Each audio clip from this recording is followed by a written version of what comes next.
Hi, how are you guys? Good. Have you guys been here before? Yes and no. Okay. Yes and no. Just give you a very quick introduction to how glass blowing works. Everything that we do starts out in our glass furnaces. The glass furnaces are the machines where you see the doors closed. There's two of them, one on each side of the studio. If you look up on the big screen, you'll see a diagram. That's what the furnaces look like inside. So inside each of the furnaces is a big ceramic pot. In that ceramic pot is 1,000 pounds of melted glass. We keep the melted glass at 2,100 degrees Fahrenheit. And at that temperature, the glass has the consistency of honey. So if you can imagine a giant crock pot full of honey, that's what our furnace is like. We want to get the glass out to make stuff. We take the steel pipes. You can see Sarah doing it right now. And she's dipping it into the big tank of molten glass. She twirls it around. A little bit of the molten glass sticks to the end of the pipe. All the glass in those furnaces is clear glass. It has no color. The orange color that you're seeing is the glow from the heat, not the color of the glass. So that bubble that she has there is purple, and the only reason I know that is because she told me. I see the same orange that you do. If you think about your own home, if you have an electric stove, the burners are gray. You turn on them to cook something, they get hot, they glow orange for a little while. Turn them off, they cool down, the orange disappears. That's the same thing you're seeing here with the glass. So it's the glow from the heat, not the color of the glass. Once we get the glass out of the furnace, it only stays soft for a little while. So we do whatever shaping or blowing we can while it's hot and soft. And then we go to the second type of furnace, and that's called the glory hole. The glory holes are the round ones with the doors open. Those have no glass in them. They're just a hot chamber for heating and softening the glass while we're working.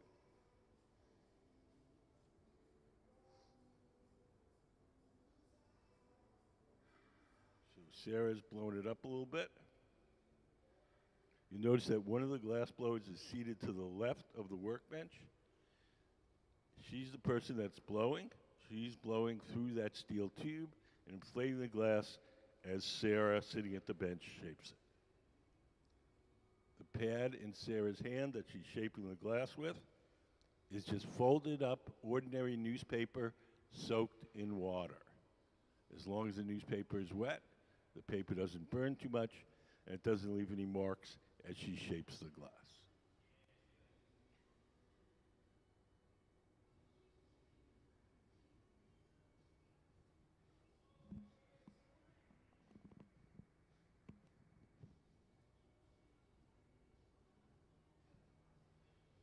The glass itself is made out of three main ingredients: sand, soda ash, and lime.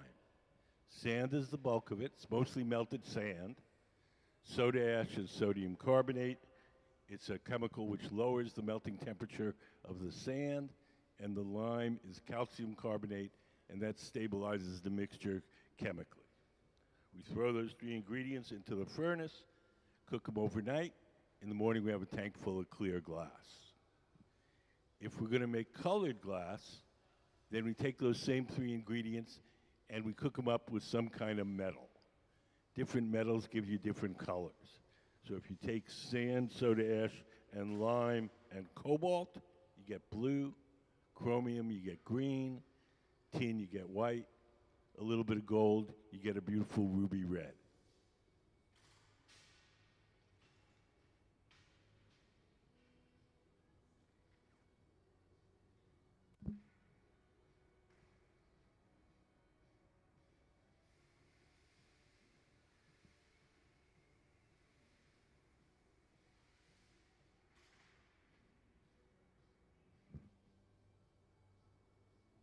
Sarah's going back to the furnace. Each time we dip the bubble into the big furnace and coat it with glass, it's called taking a gather. G-A-T-H-E-R.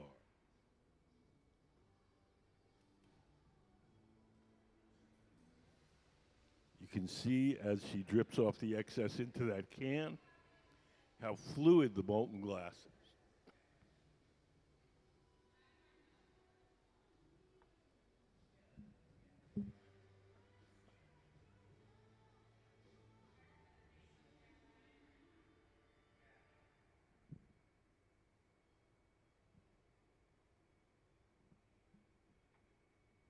You guys have any questions so far?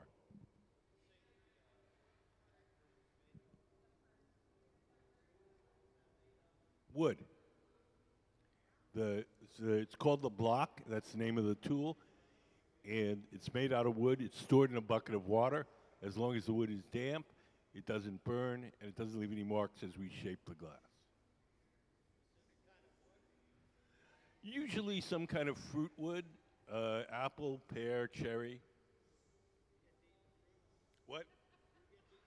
Yep. The fruit woods are wood of fruit trees are dense and they have very little resin, so they burn slowly and they don't smoke.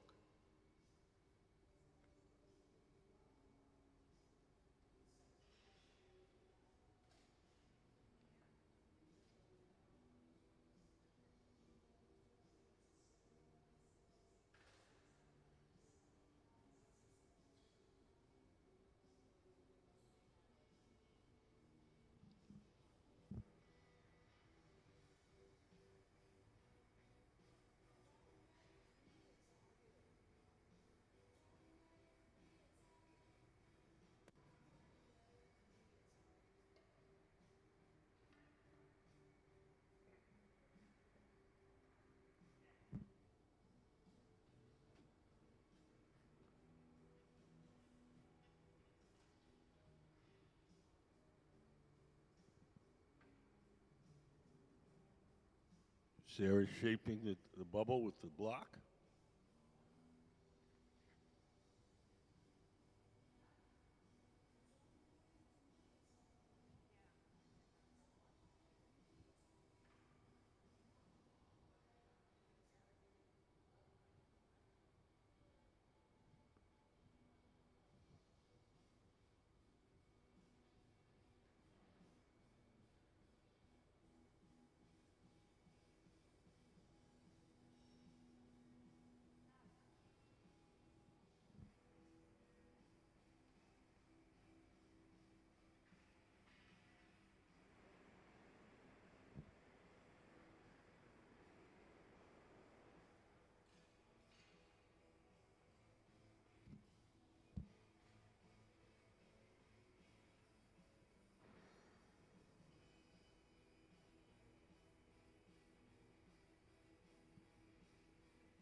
Now Sarah's squeezing the bubble and making a sharp crease in it.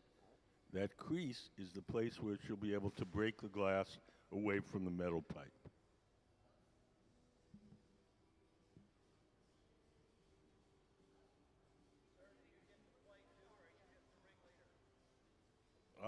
I'm just the tour guide. No, I'm not leader of anything.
The next thing we're going to do is transfer the bubble from the rod it's on now to a second steel rod called the punty. The second steel rod will hold it from the bottom while we shape the top. Nick in the gray shirt is preparing the punty.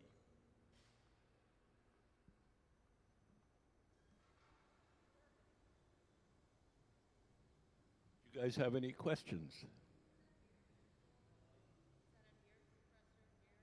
Yeah, we have a air. Just sometimes we just want to when we want to stiffen part of the glass, we blow the air on it. When we want to soften it, we use the torches.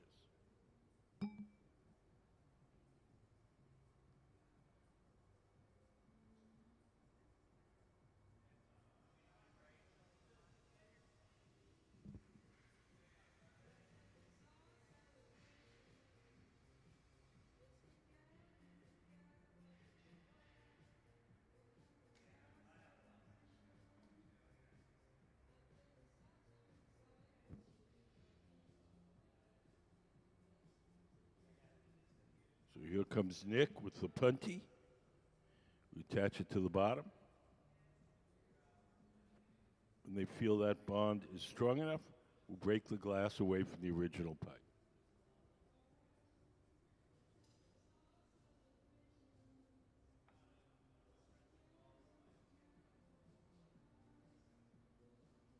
We'll drip a little water where we want it to break. Give the pipe a tap, and off it comes.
Sarah's heating up her bubble in the glory hole. That's what we call that round furnace. Both the glory holes and the furnaces run on natural gas and forced air.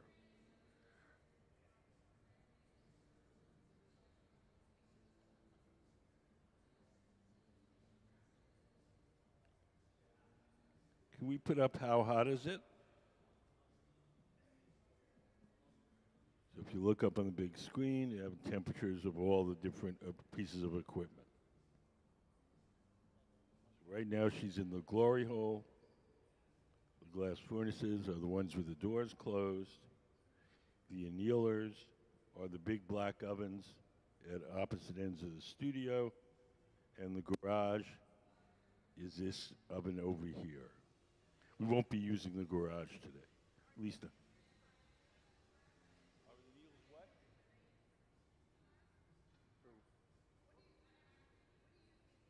White annealers are for cooling the glass down slowly so it doesn't break. They're electric ovens, and they have a little computerized thermostat, and we can program them so that they turn the temperature down very, very slowly overnight. The garage is for keeping stuff warm while we're working. So it operates about half the temperature of the furnaces. It's hot enough to keep the glass from breaking, but it's not hot enough to make it soft. So whatever goes in there stays warm, holds its shape until we're ready to use it.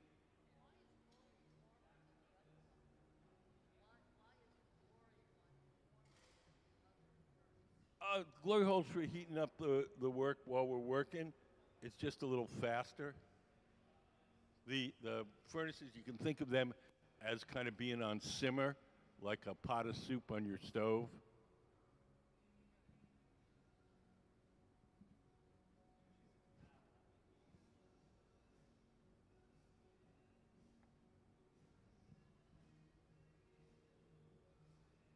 So now Sarah's widening the opening.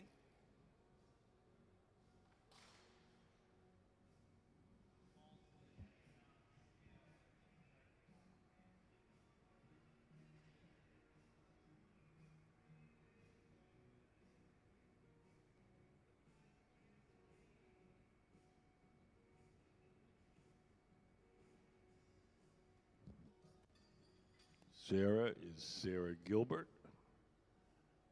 She's she's been on our team for I think about 16, 17 years. She's an excellent glass blower and engraver.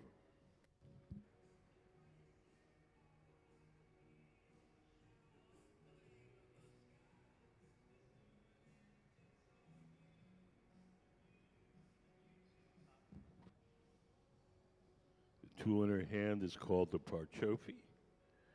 It's similar to the jacks, except it has wooden blades instead of steel blades.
We're getting close to being done.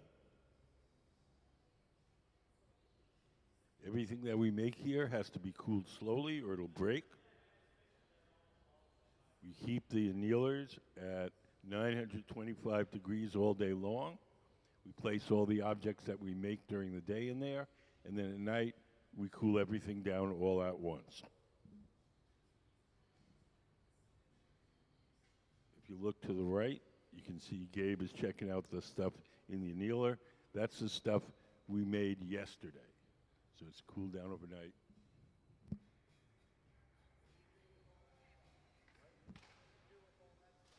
All sorts of things.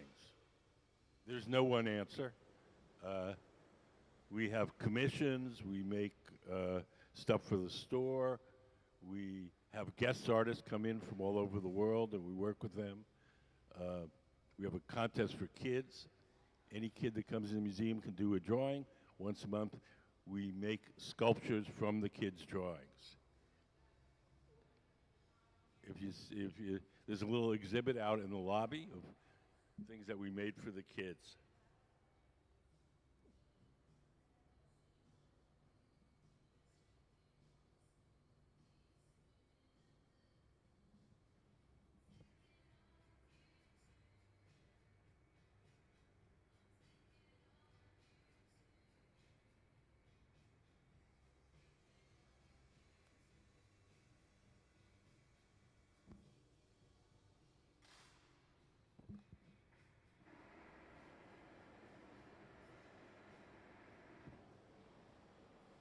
So the bowl is pretty much done.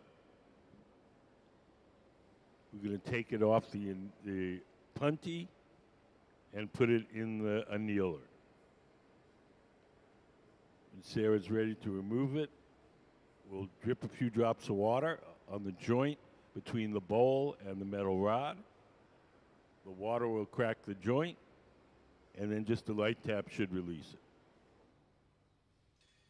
Gabe, sitting on the steel table, has put on some Kevlar gloves, and he's going to carry the finished bowl to our annealing oven.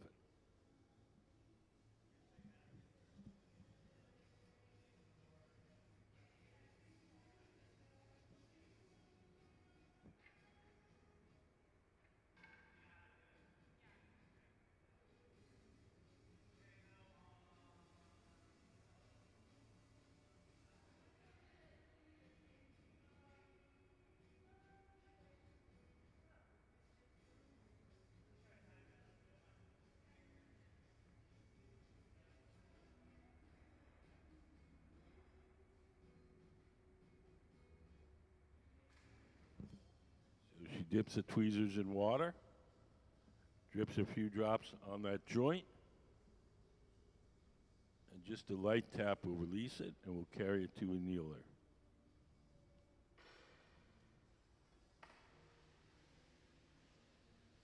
We'll soften a spot on the base of the bowl and stamp it with the museum logo.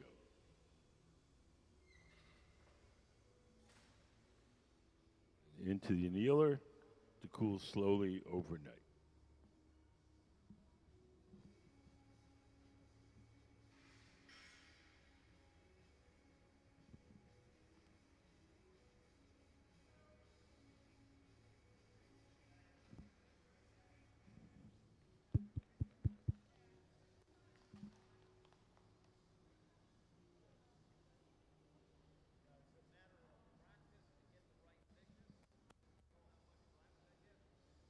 Yeah, I mean, it's, you know, experience. You have a good idea of how much glass you need to make something.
We're going to be making a bowl similar to the one that you see here.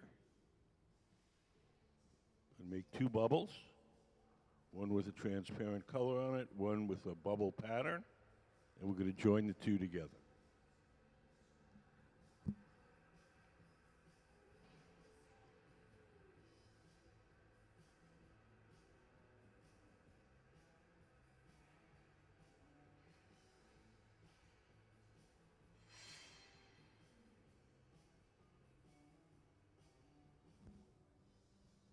So Sarah, on the gray shirt, is making the bubble that's going to become the bottom half. Gabe, over on the far right, is making the bubble that's going to become the colored part.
We join two bubbles of different colors or patterns. We call it Incalmo, Incalmo. Can we put up the Incalmo drawing?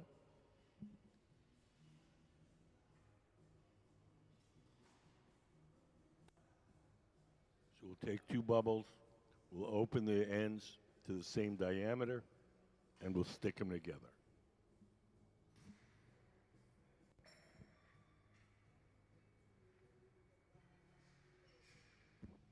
Sarah has just stuffed her bubble into a mold called the pineapple mold. Can we put up the pineapple mold?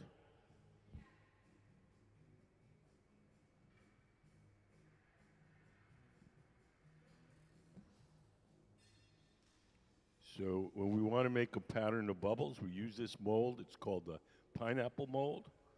We call it a pineapple mold because it looks like a pineapple turned inside out. When we blow the bubble into that mold, little prongs on the interior of the mold make little dents in the glass. When we dip that dented bubble back into the molten glass, each little dents will trap some air, and that will be the bubbles that you see in the finished piece. So that pattern is this pattern right here. Does anybody have any questions?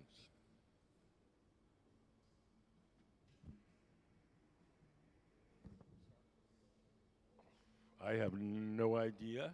I'm guessing a half hour, maybe.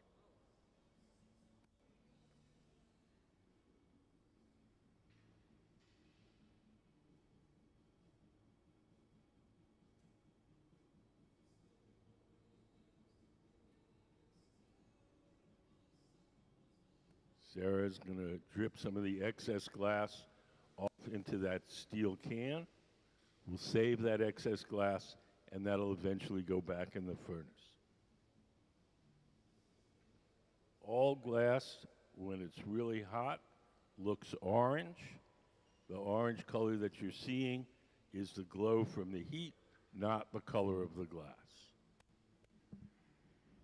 Glass that Sarah just added to her bubble is clear glass, but of course now it's very hot and appears to be orange.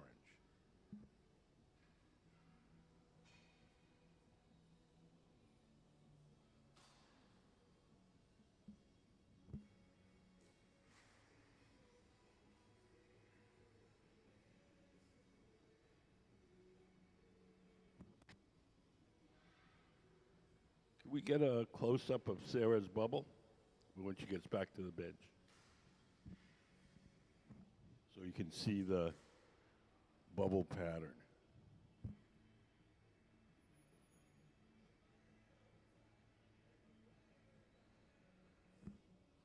The bubble that Gabe on the far right is making, that's going to become the rim of the bowl.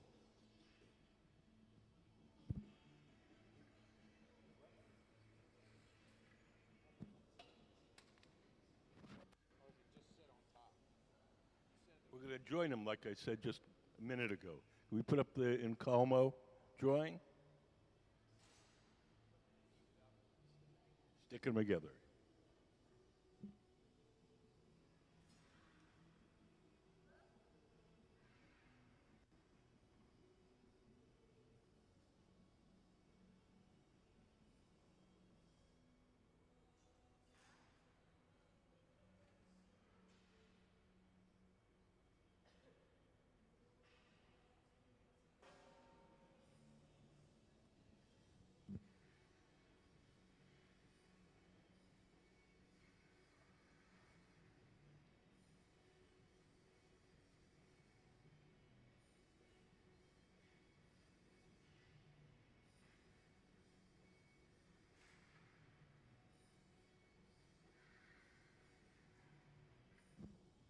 Now Sarah's going to squeeze the glass with a tool called the jacks and make a sharp crease in that bubble. That sharp crease is the place where we'll be able to break the glass away from the metal pipe once we're done shaping. Nick, standing up, is holding a wooden paddle in front of Sarah's arm to shield her from the heat.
Sarah's flattening the bottom of the bowl with a wooden paddle.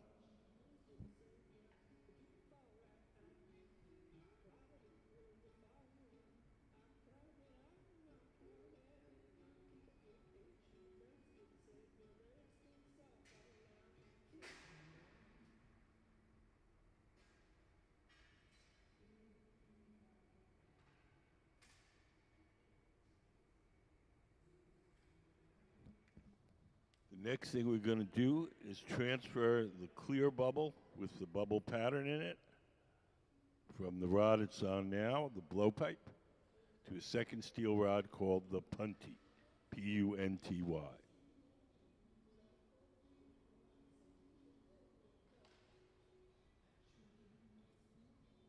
Nick, in the gray shirt, is preparing the punty. He's coated the end of that steel rod with a little bit of molten glass to make it sticky. And we'll use it as a temporary handle to hold the bowl while we work on the top.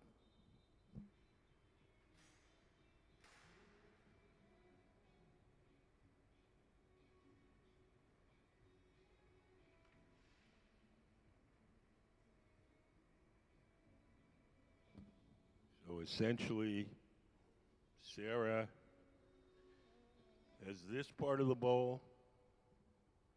Gabe on the far right in the white hat has this part. And we're going to join the two parts together.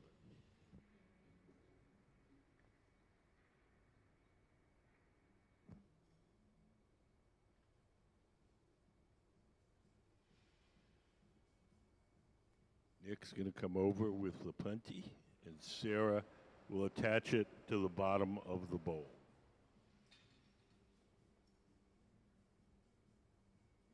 When she feels that bond is strong enough, we'll break the glass away from the original pipe.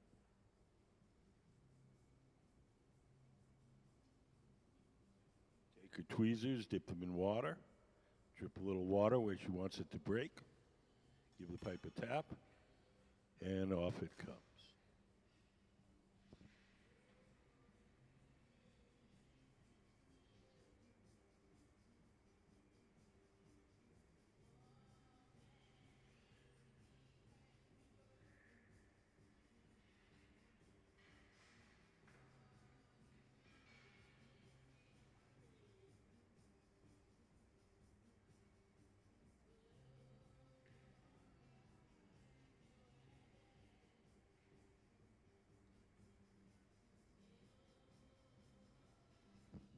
Now Sarah's just making sure that that bowl is centered on the punty, P-U-N-T-Y. Punty is the name of the steel rod that's holding the bowl at this moment.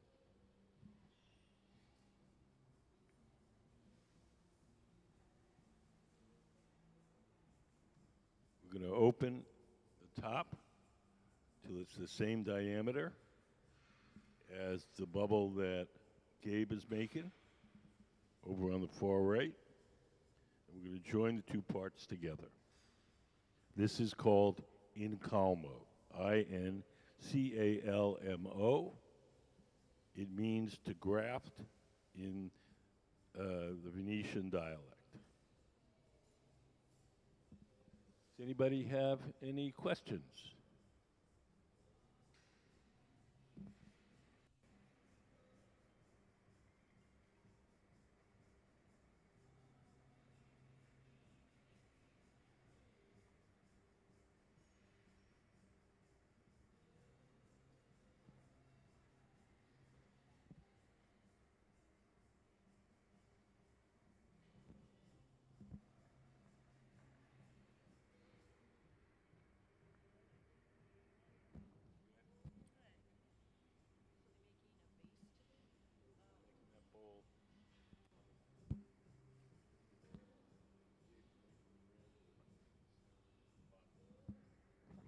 Join them together.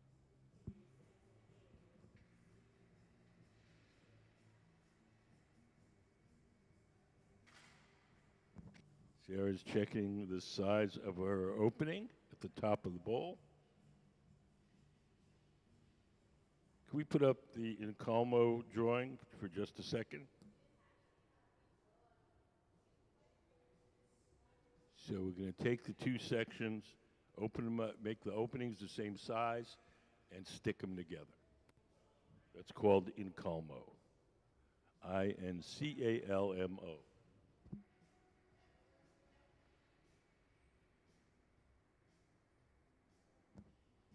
So we're going to end up with a bowl that looks like this.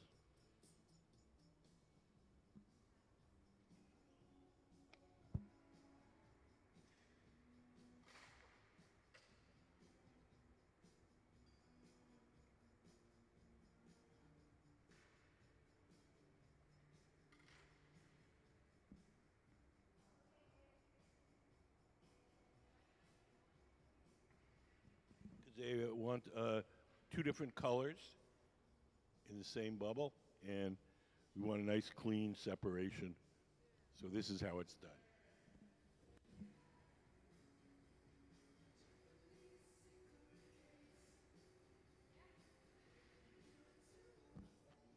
Here comes Gabe with his section.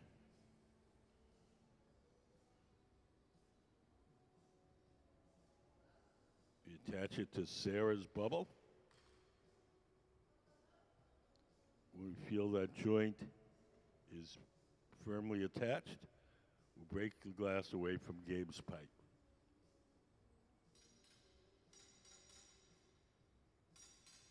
Ooh, little recalcitrant there. A little more water should do it.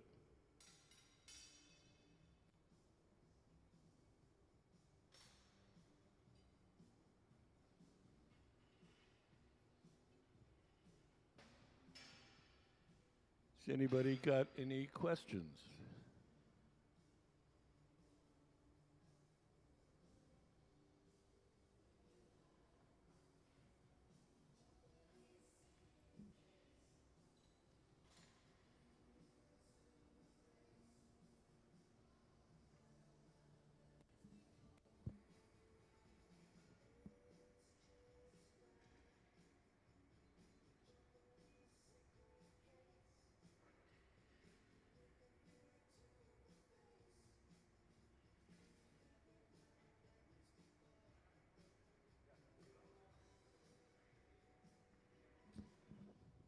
There is no formal training, so that I can't tell you how long it is.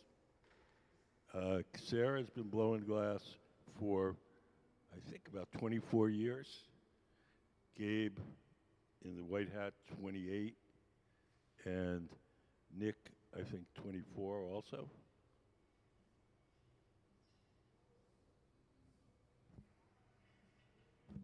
Me, 46.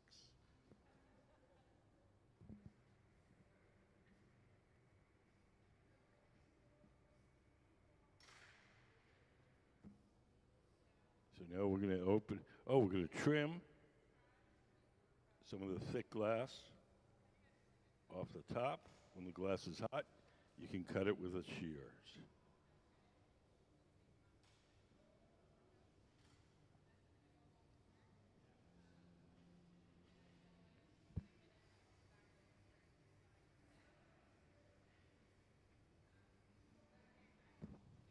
Working with glass is more like learning piano or learning a sport. It's not less like being a lawyer. Being a lawyer, there's a very strict path with certain amounts of time that you do this and that and tests, and there's no such thing here in America with glass blowers.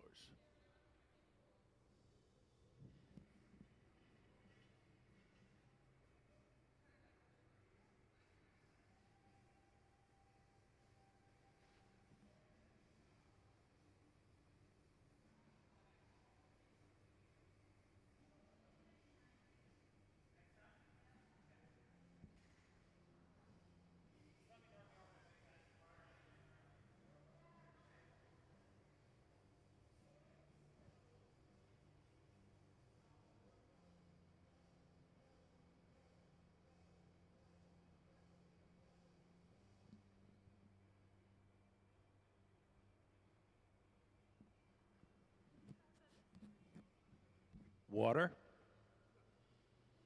The pad that she shapes the glass with is made out of ordinary newspaper, folded up a bunch of times, and soaked in water. As long as the newspaper is wet, the paper doesn't burn too much, and it doesn't leave any marks as she shapes the glass. Can we put up the newspaper photo?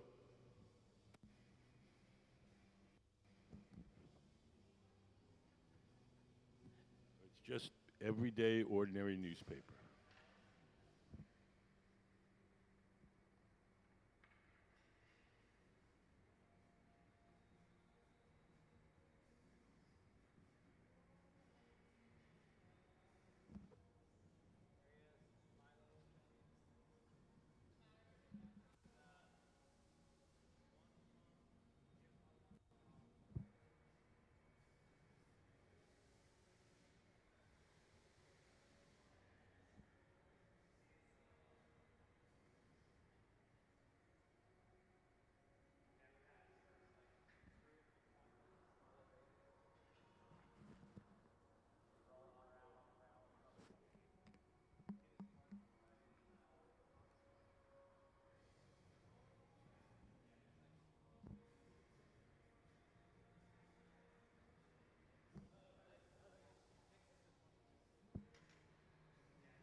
Everything that we do here has to be cooled slowly or it'll break.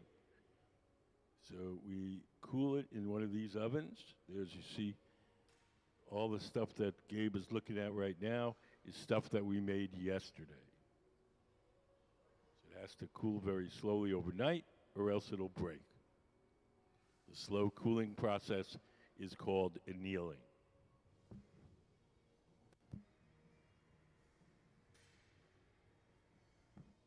We'll do the same thing with the bowl that Sarah's making. So it won't be ready till tomorrow.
Sarah's widening the opening on our bowl. Sarah Gilbert sitting at the center workbench with the green sleeve.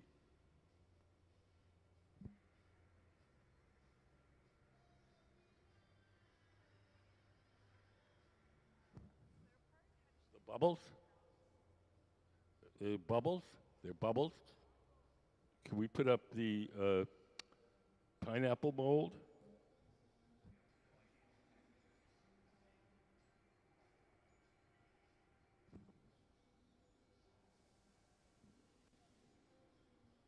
Can we put up the pineapple mold photo?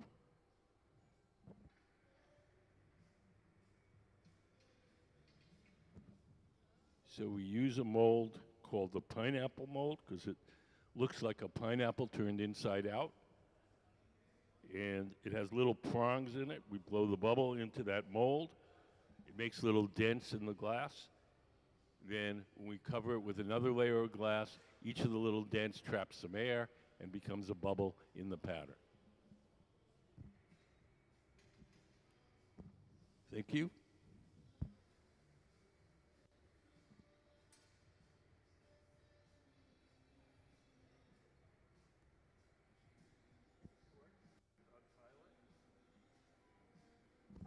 Ready so we don't have to light it, and when we need it, we just grab it, release the trigger, and it goes.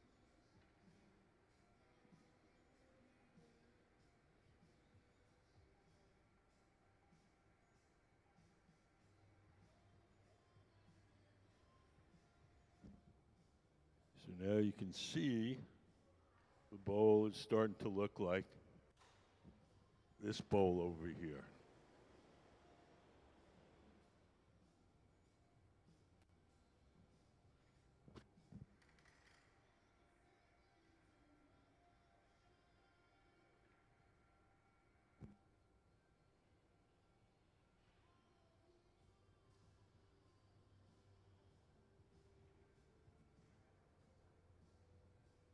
This particular shape, this kind of wide, shallow bowl, is a particularly hard shape to make.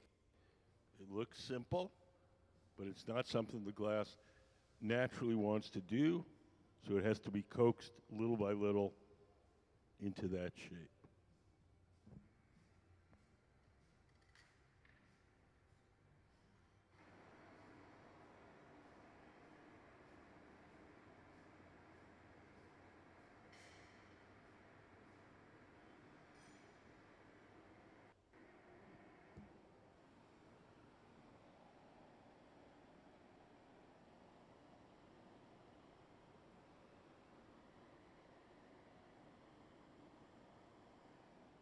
Over on the far right, Gabe is putting on some Kevlar gloves.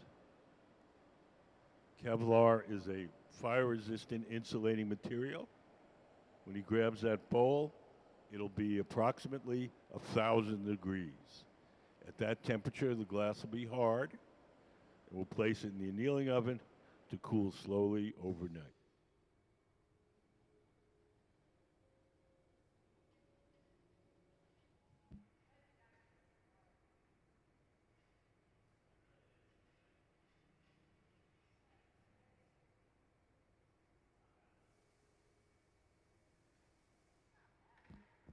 Again, we'll use water to break the glass away from the metal rod.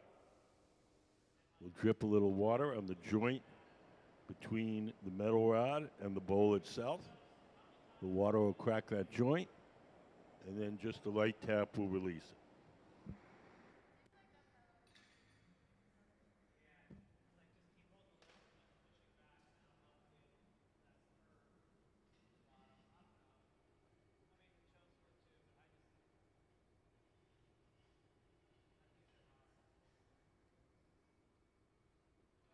Sarah's going to take her tweezers, dip them in water, drip a few drops of water on the joint between the metal rod and the bowl itself. The water will crack that joint, and just a light tap will release it. We'll take a torch and soften the bottom of that bowl, and we'll stamp it with the museum logo. And into our annealer to cool slowly overnight. So let's have a hand for the Museum of Glass Hot Shop team.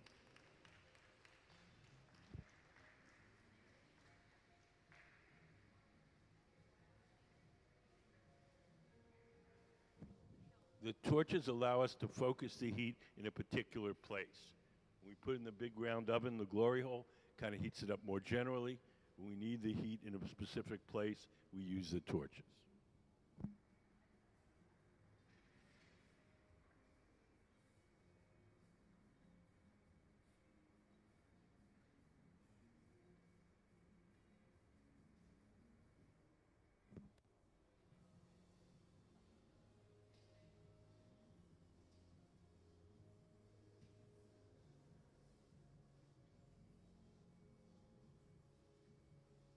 So Nick is going over to our color box.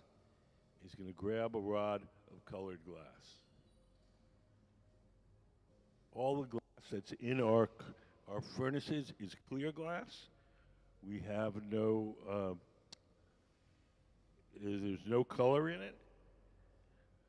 When we want to make a colored piece, we blow a bubble of clear glass, we heat up a chunk of colored glass, and then we coat that bubble with the colored glass. We have a little video. We can show you how that's done. Can we play color overlay?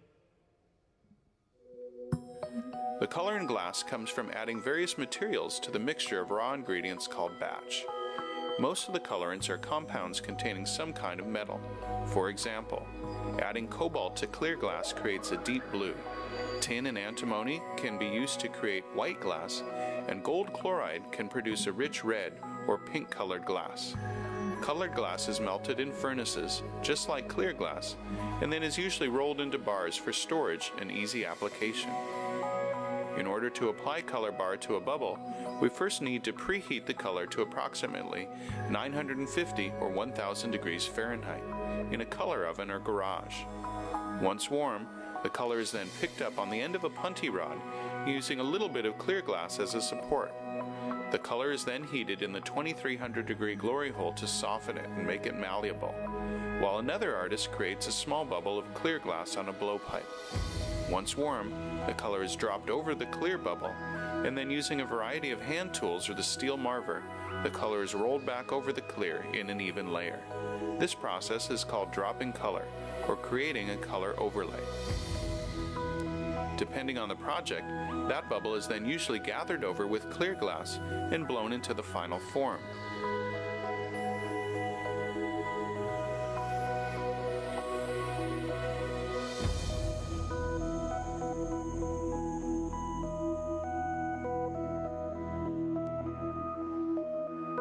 The finished product may appear to be all made from colored glass, but when viewed in cross-section, we can see that there is only a thin layer of color sandwiched between many layers of clear glass.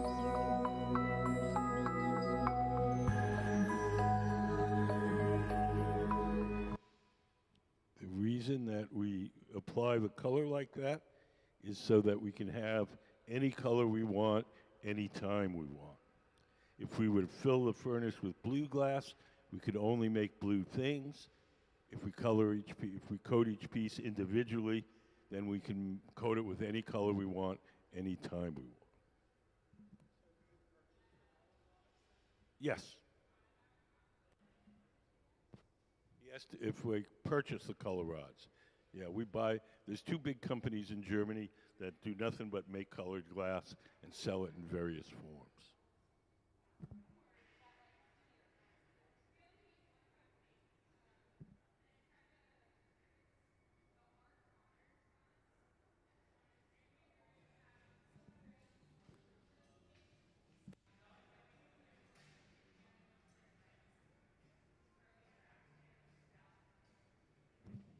No, not necessarily. Only when you're making big things. I mean, making something this size, it doesn't really require a great deal of physical strength, a great deal of skill, but not physical strength. If you're making big, giant things, then that takes some muscle.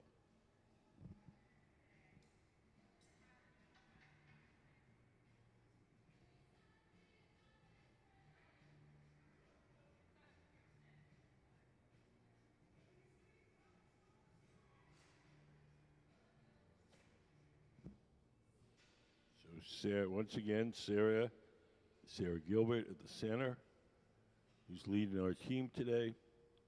She's going to make the clear part of this bowl. Over on the right, Gabe is going to make the bubble for the rim.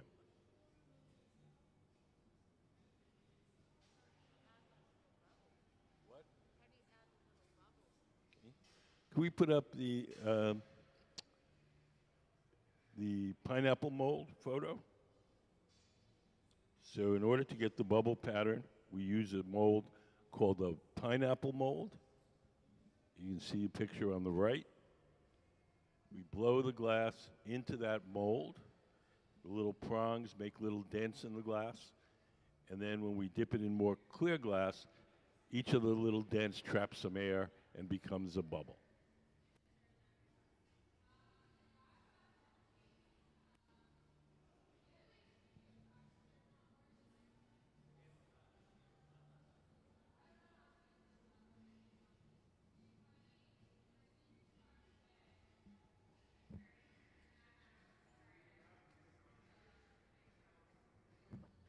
Just these guys.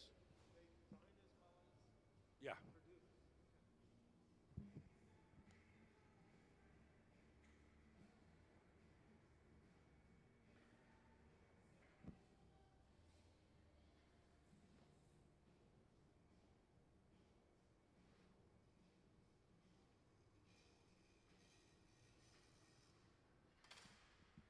So Sarah's gone into the pineapple mold, and you can hear the little buzzing as she shapes it with her jacks. It's going over all those little bumps. So we'll let that bubble cool and stiffen a bit, and then we're going to coat it again with more clear glass. And the second layer of clear glass will seal the air in those little dents, and that'll form the bubble pattern.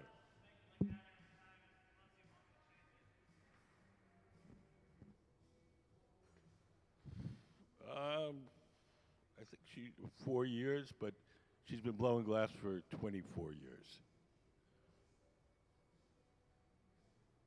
So most of her experience is work experience, not school. There's no formal system of becoming a glass blower here in the United States.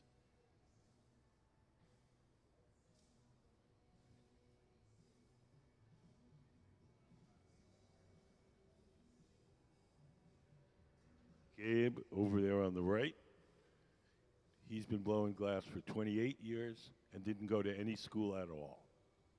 He learned, oh, but he learned his trade at work.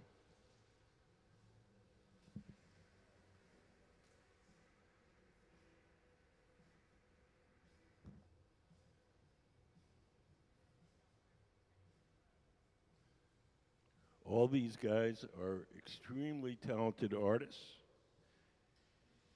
in their own right. What you're seeing today is their day job. This is, can we put up some of Sarah's artwork up on the big screen?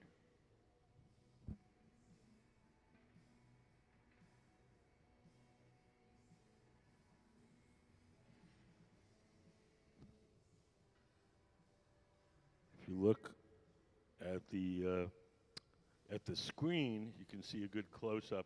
You can see the bubble pattern has been established.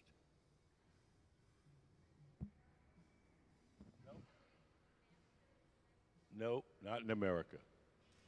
People call themselves masters, but that's their ego, not anything official.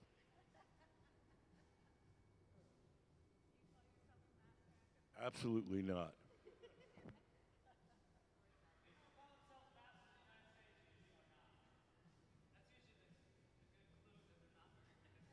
There you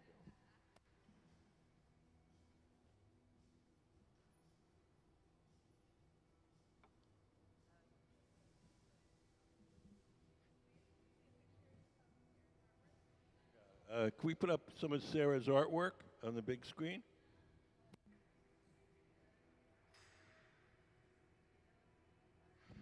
Sarah's a very talented engraver.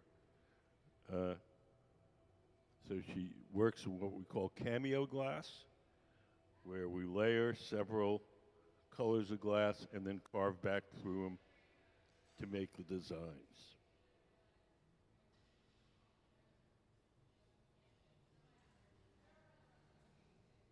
So these hands you see here, they're not three-dimensional. We're a little bit three-dimensional, but they're actually, wherever it's darker, it's been carved so that you see the darker glass underneath the white glass on top. They look almost photographic, but they're actually carved to make that design.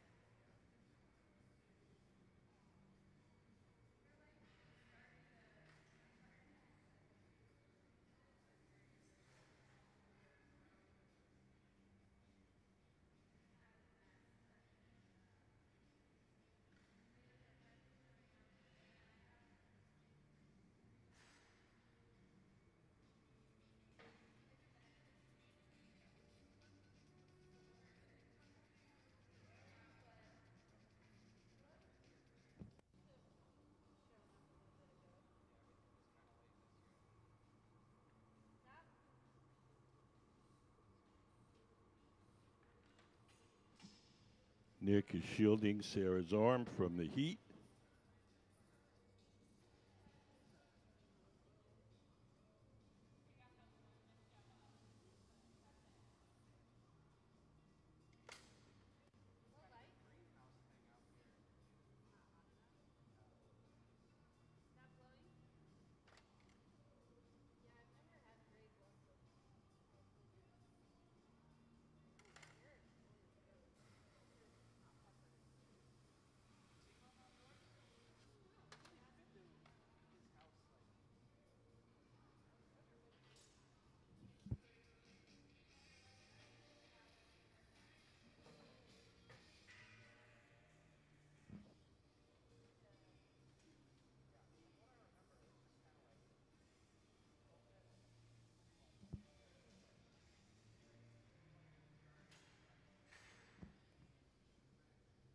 Does anybody have any questions? He's making the bubble that's going to become the rim. So we're going to join these two bubbles together. When we join two bubbles of different patterns or colors, we call it Incalmo. Incalmo. Can we put up the Incalmo drawing?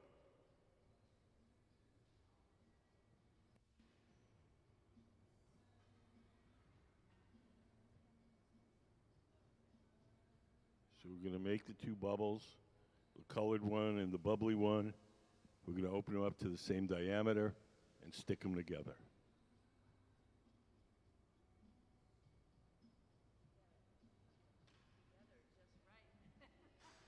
It's a little tricky. You got to get them hot enough so that they stick, but you don't want them too hot so they lose their, perfectly round shape. And also, once you stop to join them, the bubbles start to drop. So it's kind of a tricky business. Also, once they touch each other, they're stuck forever. So if you miss, you're out of luck. We measure them. We measure them. So we have the calipers. We take a measurement off one and open the other one up to the same diameter.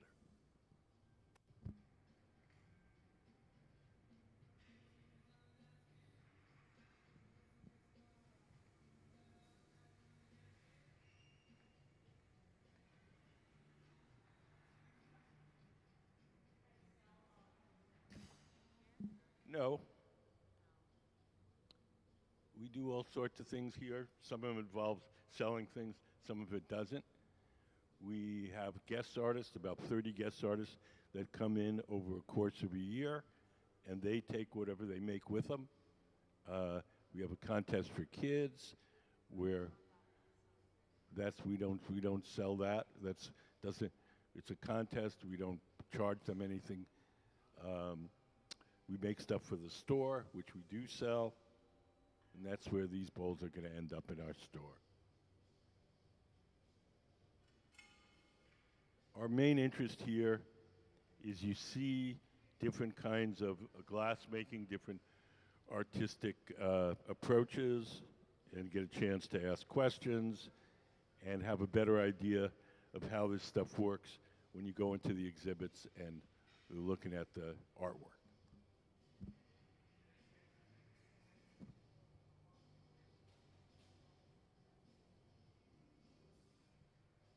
How often do we have to make seconds? Yeah, we do make seconds, not super often. It all depends on what we're making. If we're making something very simple and straightforward, then maybe we'll make 50 of them without making a second. But if we're making something new and difficult, then we'll have more seconds.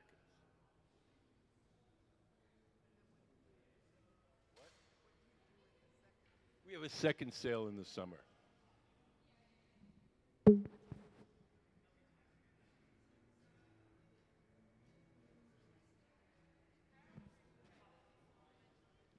Yes, those are for the store.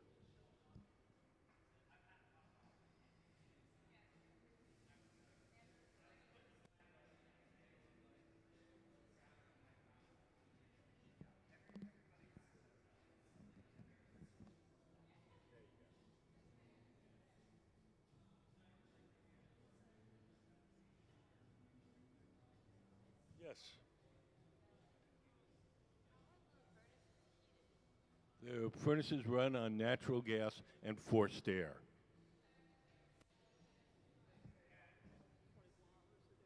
Do they stay on 24 hours a day?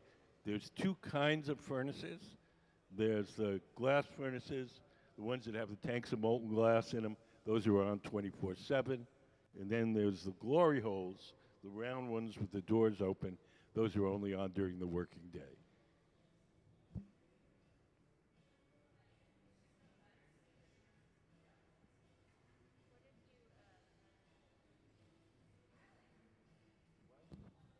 What do we do to improve the efficiency of our furnaces? We have what's called recuperators, where we use the waste what's it called? The waste heat from the products of combustion to heat up the incoming air, and that you can save maybe 20-30% of your energy by doing that.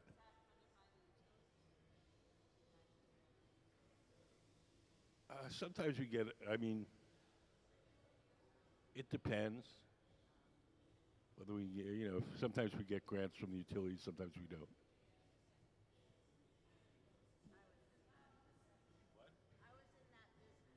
In the utilities business? Oh, yeah, we've gotten some grants we've replaced these new and more efficient furnaces. When we replaced them, we got a grant from the utilities to do that. Uh,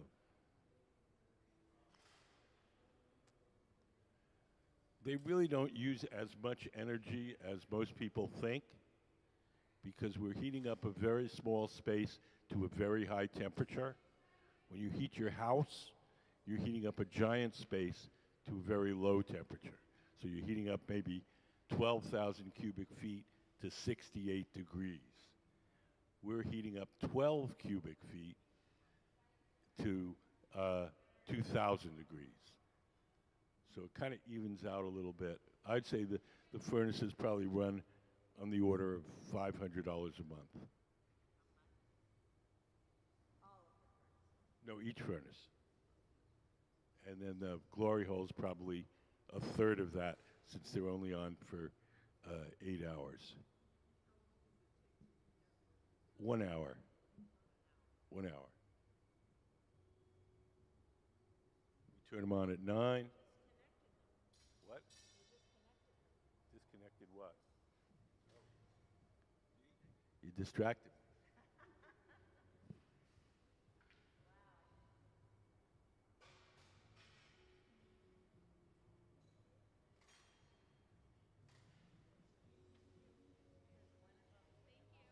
Thanks for coming in, guys.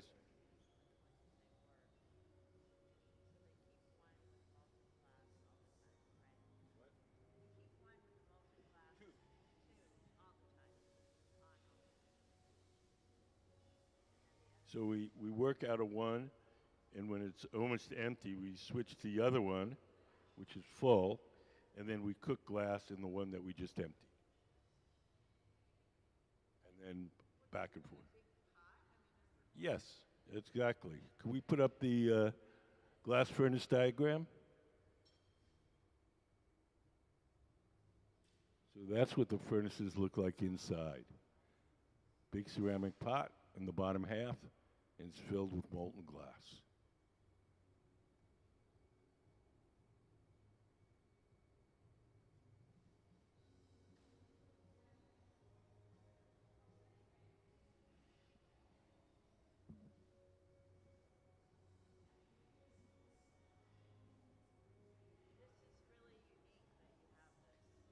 Uh-huh. There's 4 museums across the country that have a similar setup, yeah. Uh, Not really. Was probably the first. Corning Museum in upstate New York. We're not the first, but we're the best. I said, we're not the first, but we're the best. I'm just kidding. Yes. They have a very similar setup um,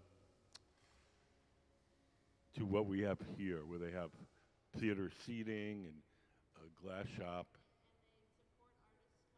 Yes, they almost, yeah, it's pretty much the same sort of deal. Corning, the company, is more into optical fiber and uh, specialty glass products.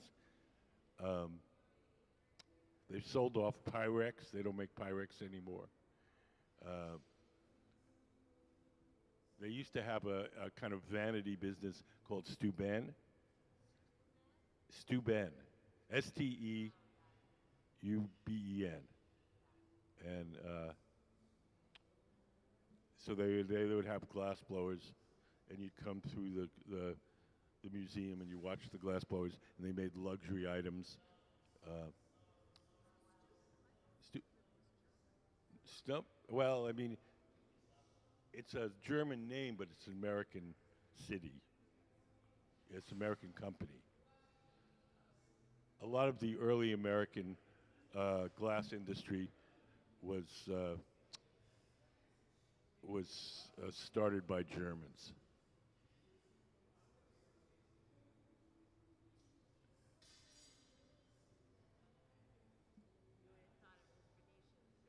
What?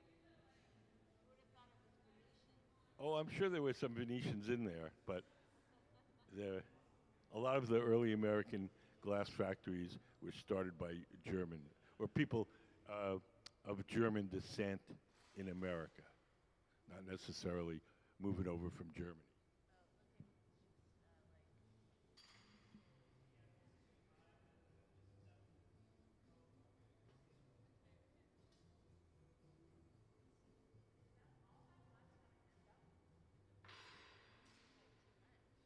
Once we stretch it out, the band will become much narrower.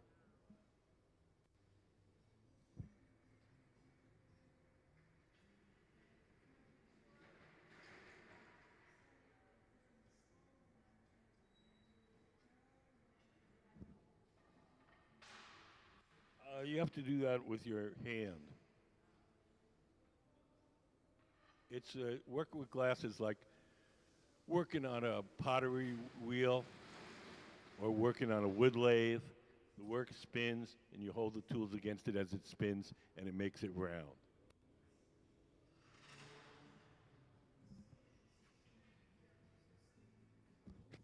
No, they're just cooling off.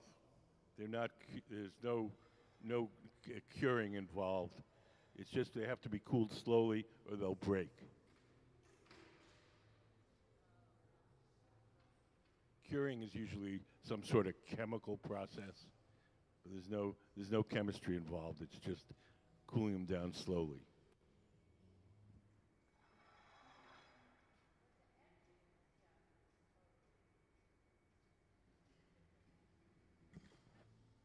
Yeah, the etching glass is done after it cools, when it's cold.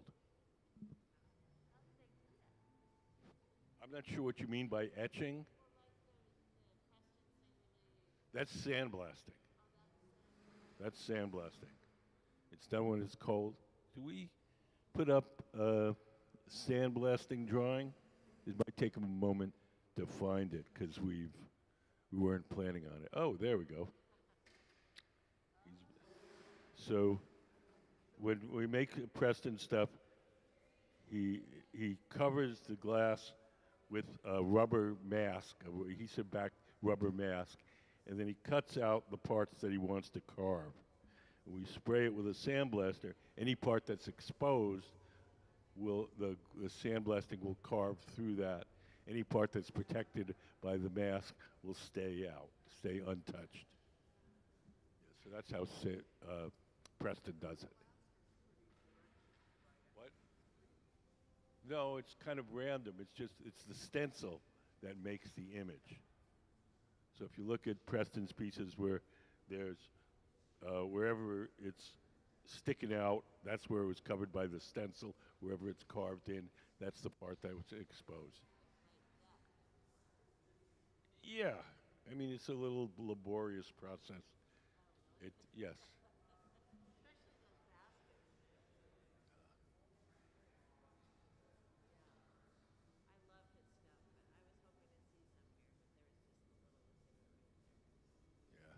Yeah. We have Preston here a lot.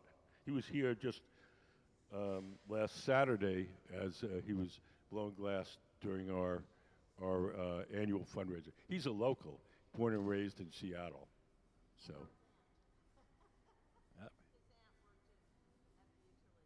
Uh huh. Cool.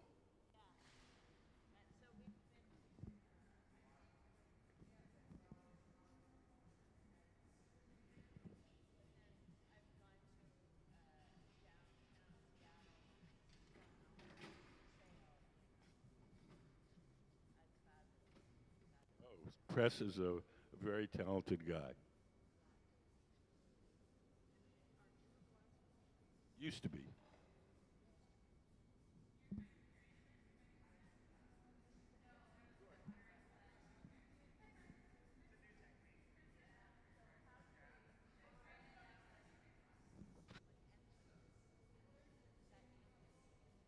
Well,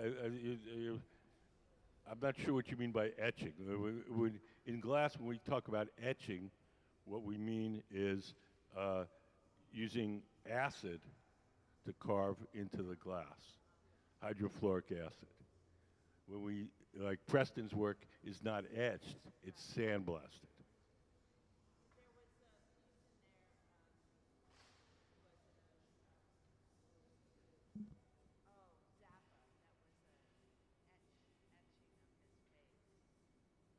Frank Zappa? Oh, I don't know. I'd have to look at it, see what it is.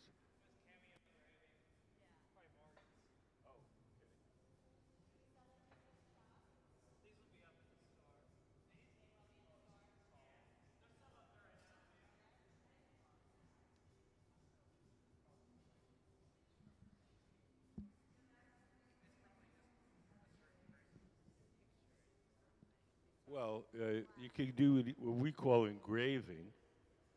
Can we put up the picture of Sarah at the lathe? That's Sarah over there. I think we have a photo of Sarah working at the glass lathe. There we go. So we call this engraving, and there's Sarah working at a tool called the glass lathe, and the lathe is fitted with abrasive stone or abrasive wheel of some sort, and we press the glass against it, and the wheel carves into the glass. Nope.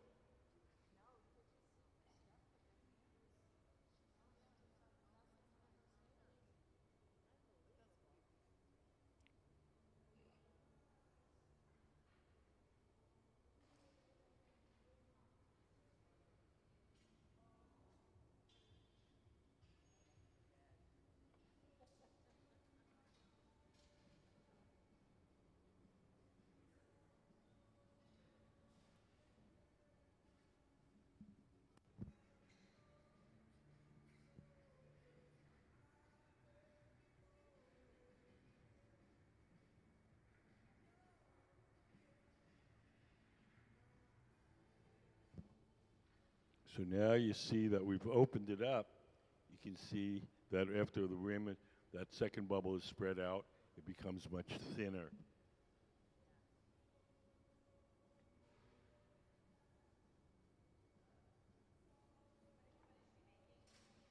A bowl.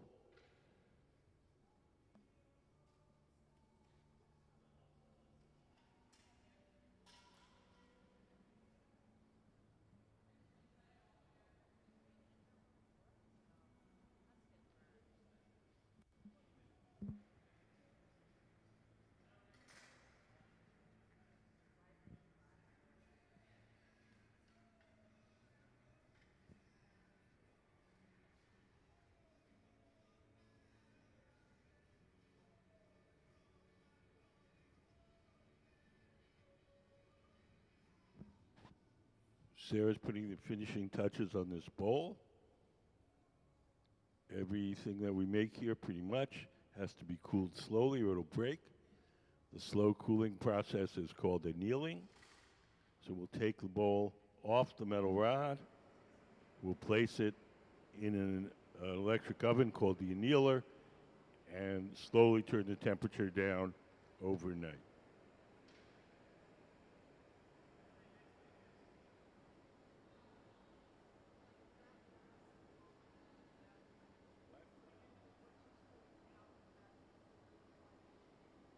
Nope.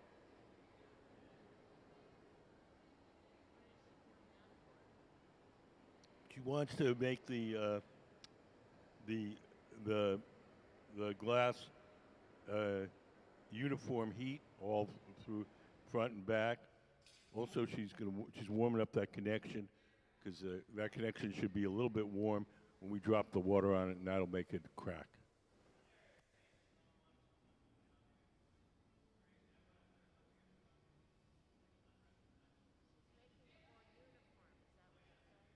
No, the heat, not the shape. No, no, it's the shape, the heat.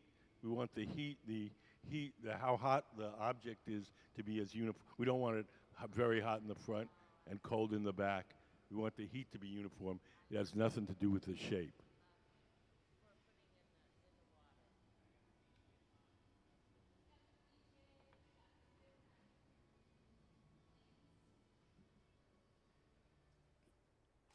So now Sarah's going to take her tweezers, dip them in water, drip a few drops of water on the joint between the metal rod and the bowl itself. The water will crack that joint.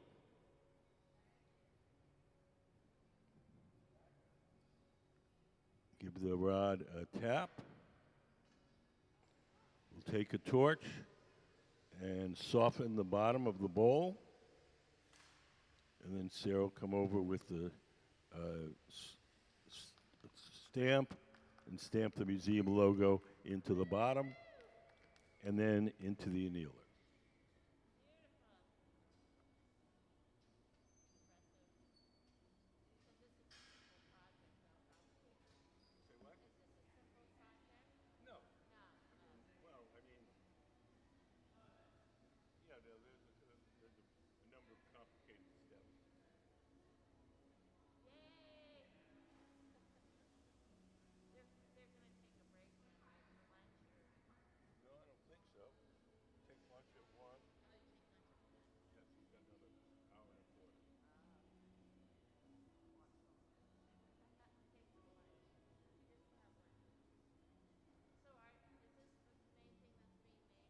Yeah, we're going to make these all day.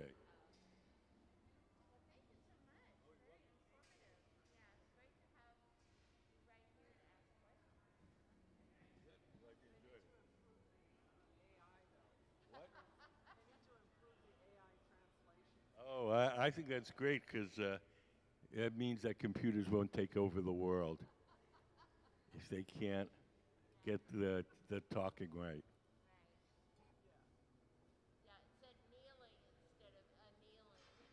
Oh, yeah. You can't tell the difference between a pitcher, like you pour out of, and a picture.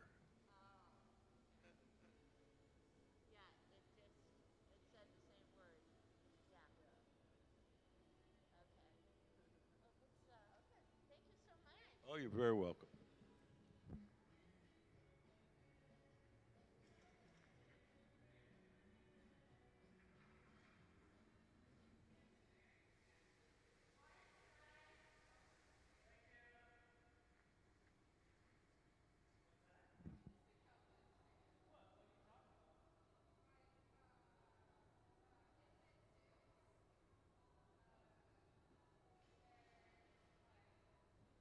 So we're making these bowls, which you see over on the pedestal.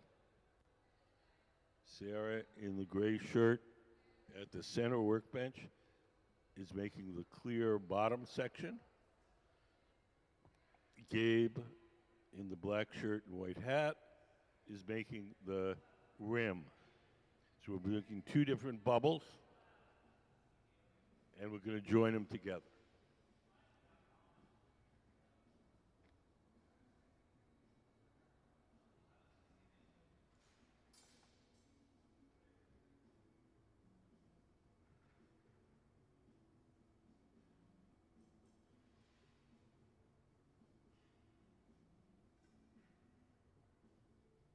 Over on the right, we're doing what's called a color overlay. Gabe, sitting at the bench, has blown a bubble of clear glass. Nick brought over a blob of colored glass, and we're going to coat that clear bubble with the colored glass.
Gabe just dipped his bubble. Gabe is a man on the far right into a big tank of molten glass. He's taking it over to that trough. That's called the pipe cooler. When we reach into the furnace to get the glass out, it gets the pipes hot. We take it over to that trough. We spray water on the metal pipe. That cools it down and makes it easier to hold.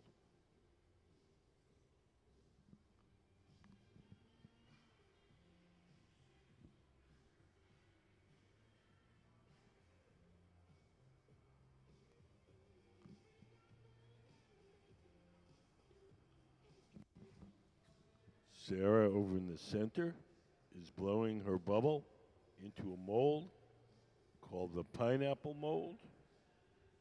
Can we put up the pineapple mold photo?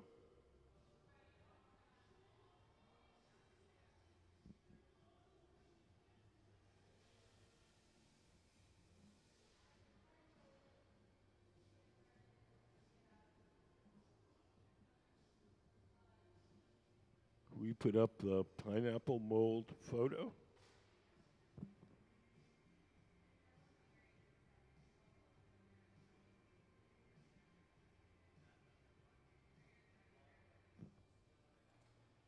So this is the mold that we use to get our pattern of bubbles.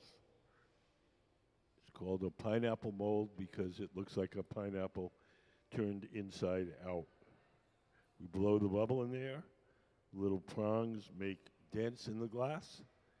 And then when we coat the bubble with more glass, each little dent traps some air and becomes a bubble in the final pattern.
Does anybody have any questions?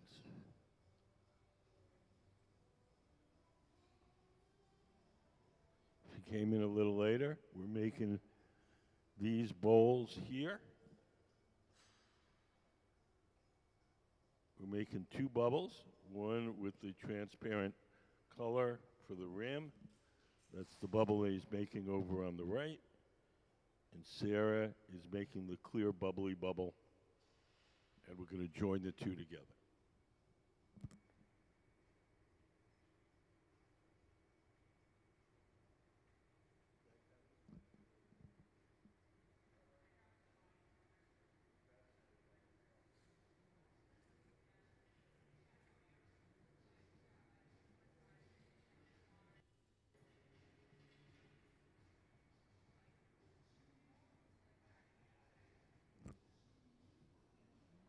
The person sitting to the left of the center workbench, she's the person that's blowing. She's blowing through that steel tube, the blowpipe, and inflating the glass as Sarah, sitting at the workbench, shapes it. The pad in Sarah's hand that she's shaping the glass with is just folded up ordinary newspaper soaked in water. As long as the newspaper is wet, the paper doesn't burn too much, it doesn't leave any marks as we shape the glass.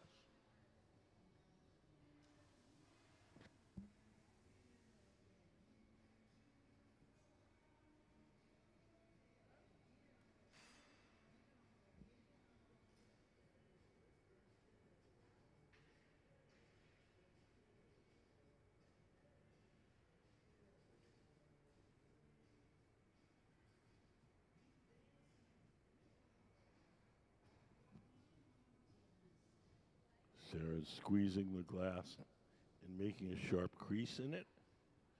That crease is the place where we'll be able to break the bubble away from the pipe once we're done shaping.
So now we're going to open up our clear bubble. Sarah's using a tool called the jacks. We're going to open it up to the same diameter that Gabe's bubble is. Gabe is the man in the black shirt and white. And then we're going to join the two together. When we join two hollow bubbles of different colors or different patterns, it's called incalmo, I-N-C-A-L-M-O.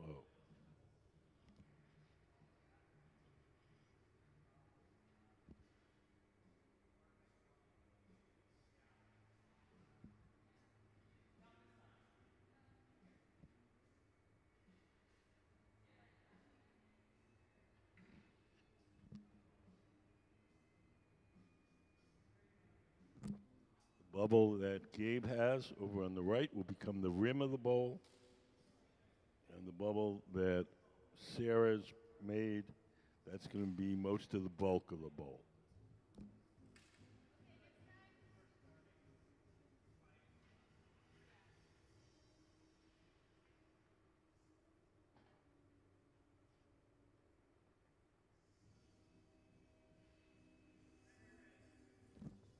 Does anybody have any questions?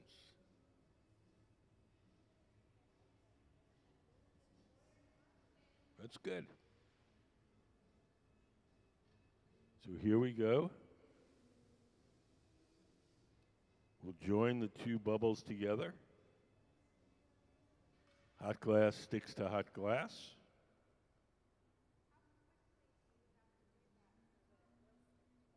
What? Not particularly quickly. Just, yeah.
Sarah's going to trim off some of the thick glass at the top.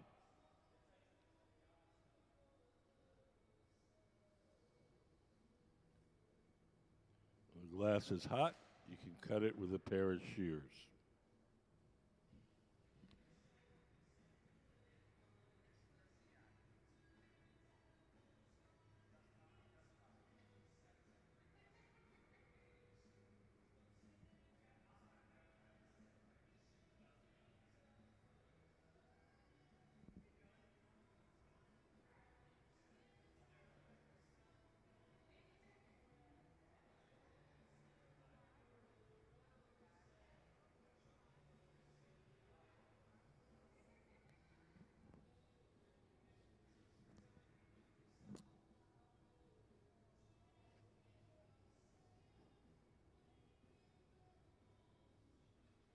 Sarah's going to widen that opening a little bit.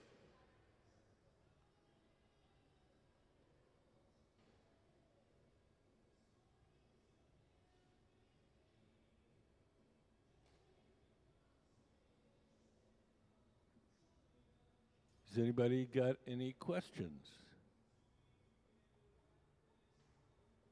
If you came in a little later, we're making this bowl that you see here.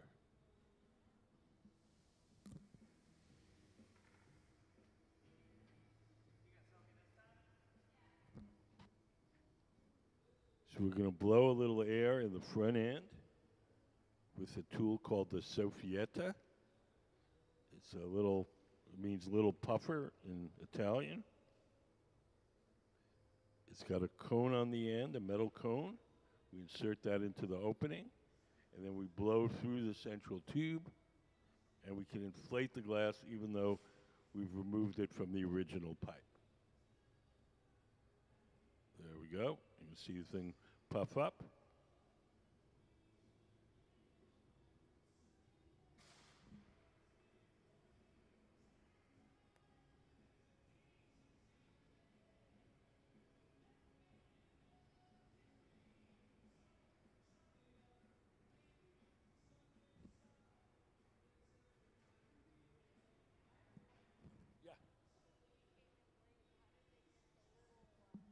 Bubbles? Sure. Can we put up the pineapple mold photo? So if you look up the big screen, on the left side, you'll see what's called a pineapple mold. It's a metal mold. We blow the bubble into it, and it has little spikes on the inside. The little spikes make little dents in the glass, and then when we dip it in more molten glass and coat it, each of those little dents traps some air and becomes a bubble in the final pattern.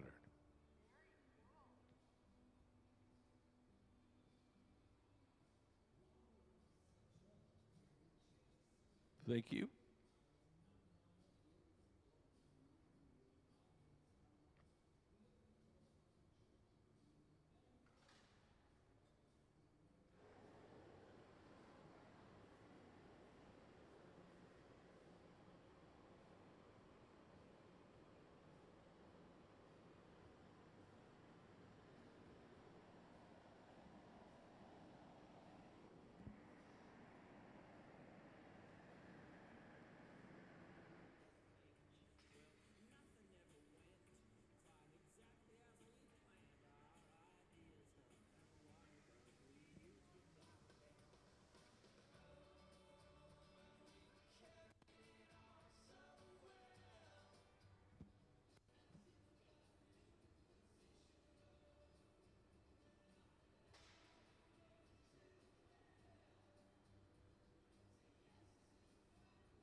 Each time we heat up the glass in the glory hole, the big round oven, it only stays soft for a little while. So we do whatever shaping or blowing we can while it's hot and soft. And when it starts to cool and stiffen, we return to the glory hole and heat it up again. The glory hole runs on natural gas and forced air, and we keep it at approximately 2,300 degrees Fahrenheit.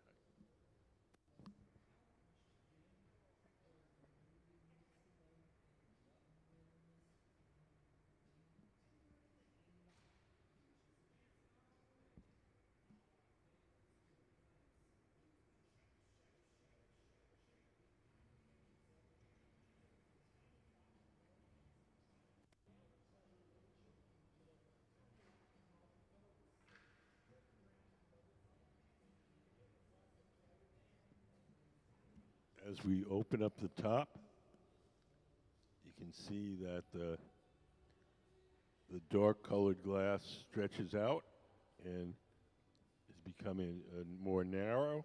the more we stretch it.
Sarah's opening up the bowl.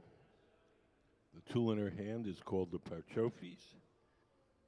They're similar to the jacks, except they have wooden blades instead of metal blades. The wooden blades are not as likely to mark the glass, and we generally use them on rounder, softer shapes.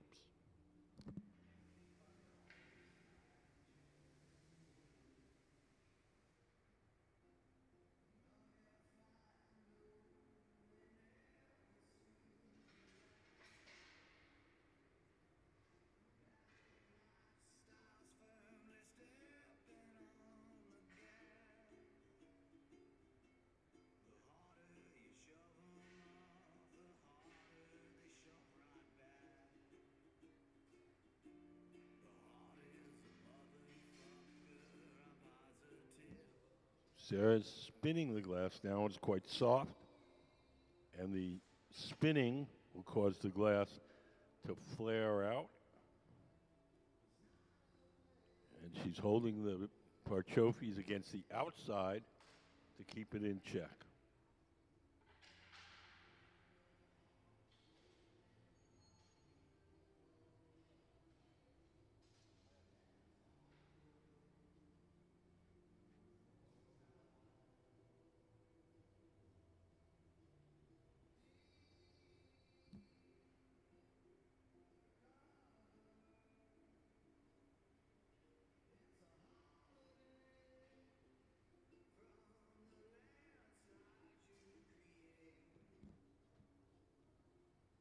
Sarah is shaping the glass with a pad of wet newspaper. Her assistant is holding two wooden paddles across the top and the back to make the thing sort of straight and parallel.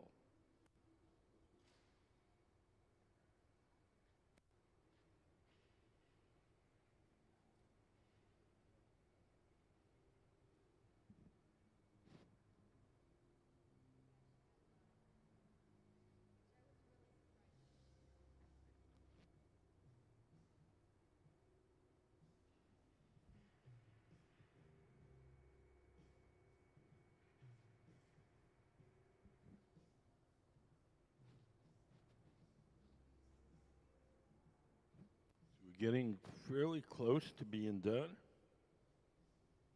Everything we make here has to be cooled slowly or it'll break. So we're gonna, once the shape is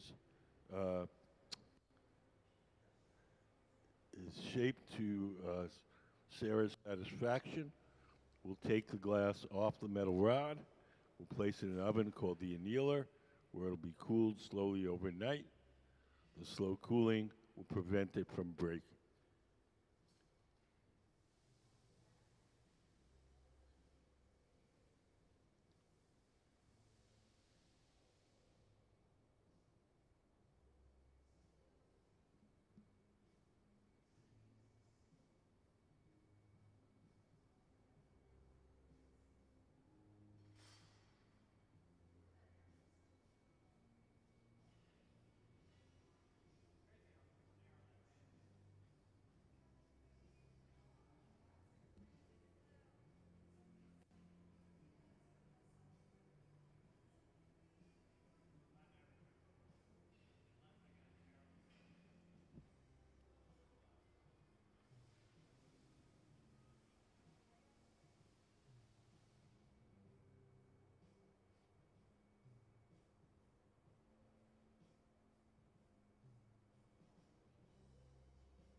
we're getting ready to take the glass off the metal rod and place it in the annealer.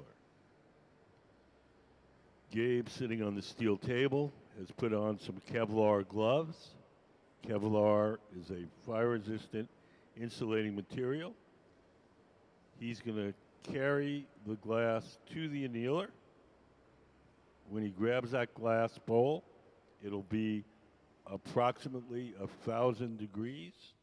At that temperature, the glass will be hard, and we'll cool it slowly overnight to prevent it from breaking.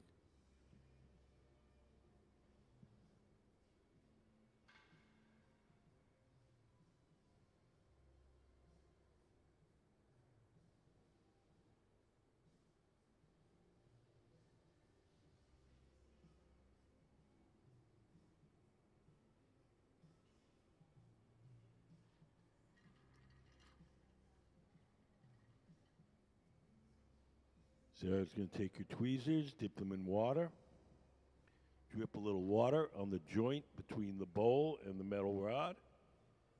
The water will crack that joint, and just a light tap will release it. Take a torch and melt the spot where we're going to stamp it with our museum logo.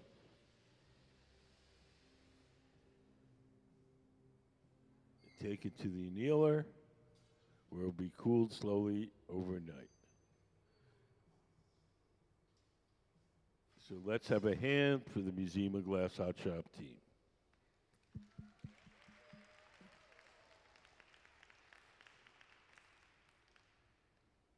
Has anybody got any questions?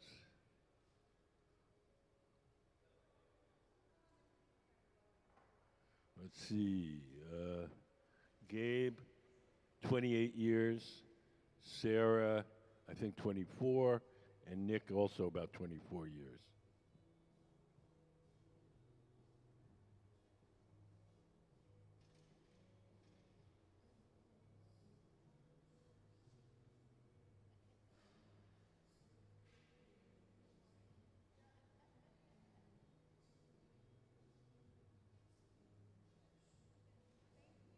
You're welcome. Thanks for coming in.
So we're making this bowl that you see here on the pedestal. We're blowing two bubbles, one with a dark transparent color that we're over on the right, and one clear bubble with a pattern of bubbles in it that's in the center. We're going to join the two bubbles together and make a bowl which looks similar to the one on the pedestal.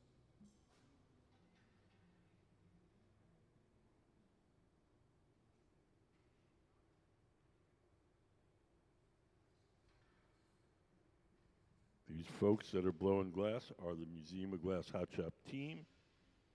They're extremely talented glass blowers. They've each been working glass for more than 20 years.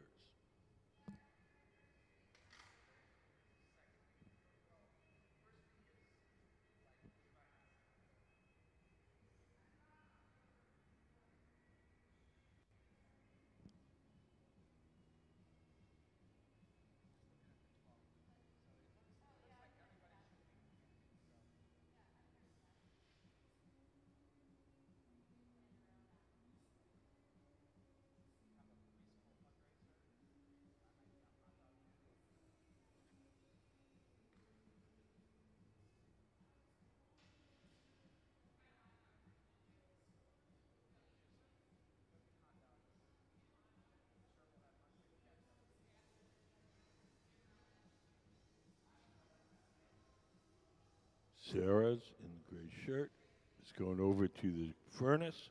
Behind that door, there's a big ceramic tank. In that ceramic tank is 1,000 pounds of melted glass. Dip the bubble into the big tank of melted glass. A little bit sticks to the surface. She'll drip some of the excess off into that steel can. We'll save that excess glass, and that'll eventually go back in the furnace. We reach into the furnace to get the glass. It often makes the steel rods hot, so we take them over to that trough. That's called the pipe cooler.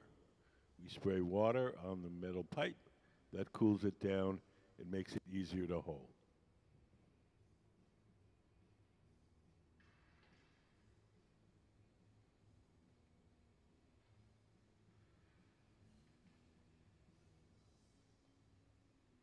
Sarah's shaping the glass using a tool called the block.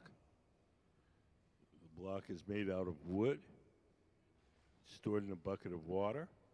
As long as the wood is wet, the tool doesn't burn. It doesn't leave any marks as we shape the glass. Does anybody have any questions?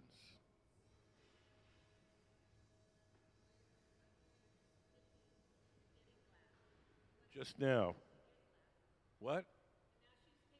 Now she's shaping it. Nope. She's shaping it now. She dipped it in the tank of molten glass, and now she's shaping it. And then we're going to blow it up to its full size and shape.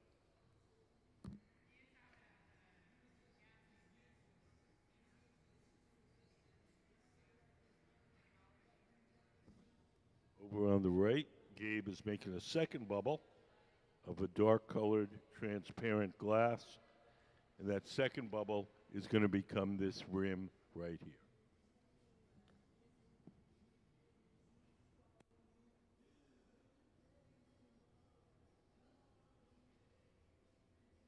Sarah's shaping the bubble with a pad of wet newspaper, and her assistant is blowing through the steel pipe and inflating it as Sarah shapes it.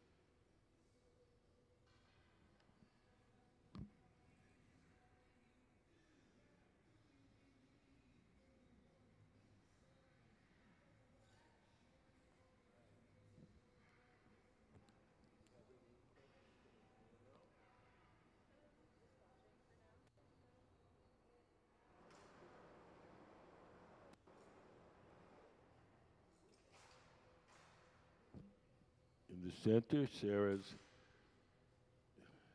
taking her tool called the jacks. She's going to squeeze the glass bubble and make a sharp crease in it. That crease will be the place where we can break the glass away from the metal pipe once we're done shaping. So there's the jacks. She squeezes it as they turn the pipe,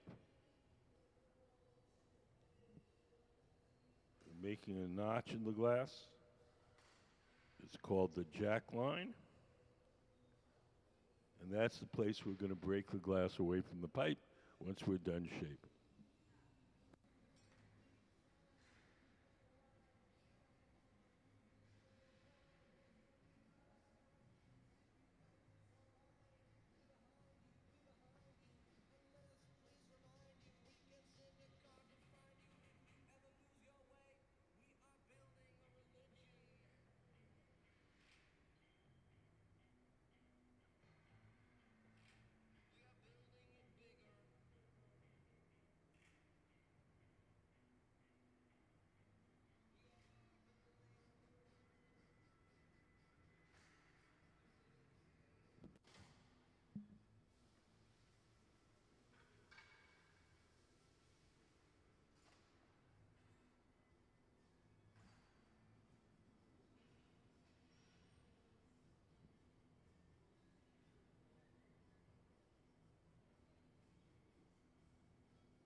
Sarah holds the bubble up in the air like that.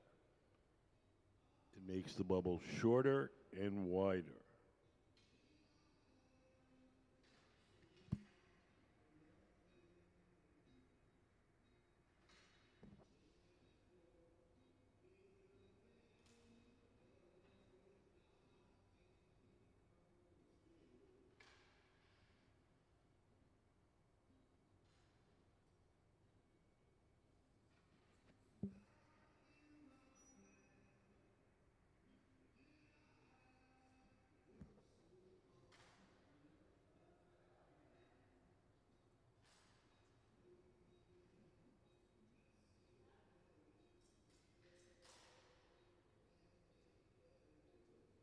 Sarah's shaping the glass with a newspaper.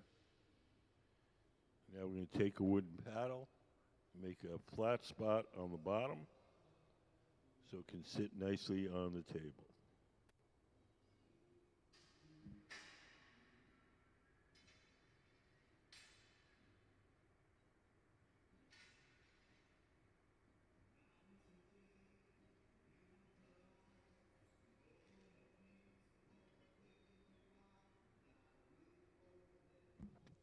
The next part of this process is to transfer the bubble that Sarah's made from the rod it's on now, the blowpipe, to a second steel rod called the punty, P-U-N-T-Y. The punty will hold Sarah's bubble from the bottom while we shape the top.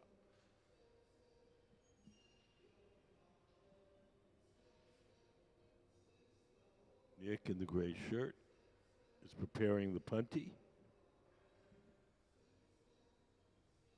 He's taking it over to the pipe cooler to cool off the steel pipe.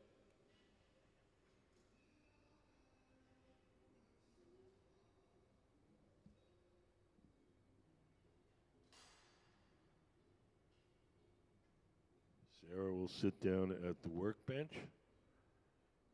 Nick will come over with the punty. Sarah will attach it to the bottom.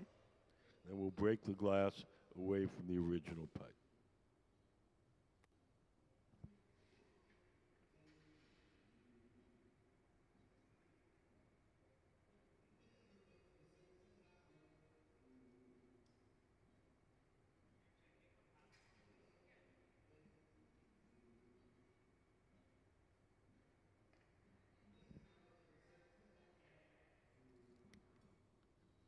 Sarah feels that bond is strong enough, we'll break the glass away from the original pipe. We'll drip a little water where we want it to break, give the pipe a tap, and off it comes. Does anybody have any questions?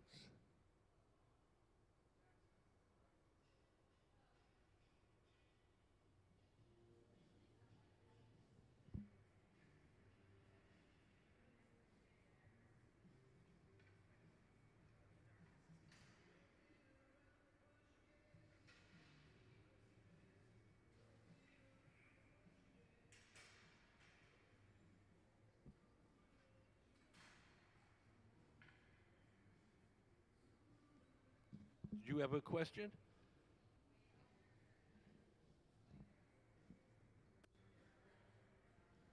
It's okay.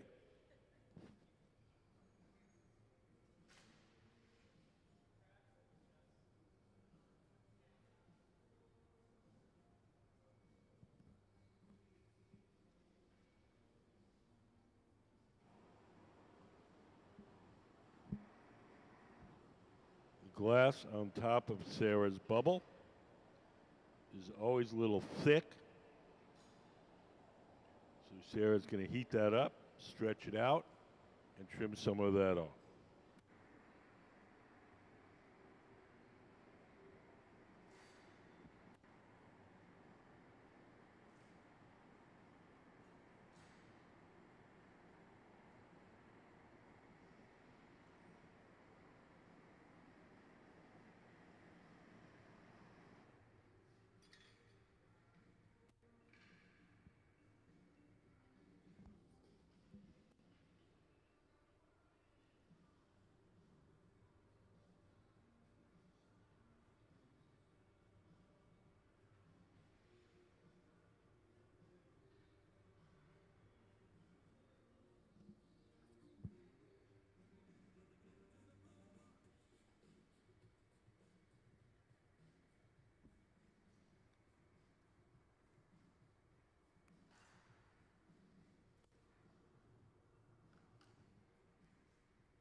So now we're about to join the two bubbles.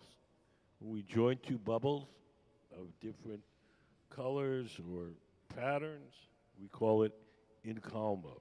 Incalmo.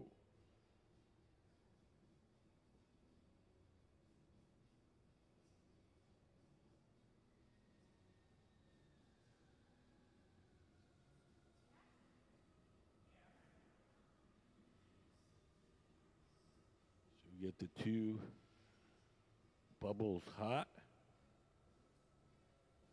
When we press them together, they'll stick to each other. And then we'll break the glass away from Gabe's rod.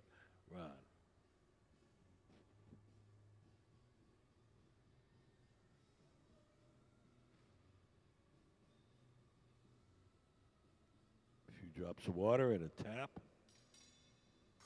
Off it comes.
Sarah is going to concentrate the heat on the top of that bowl.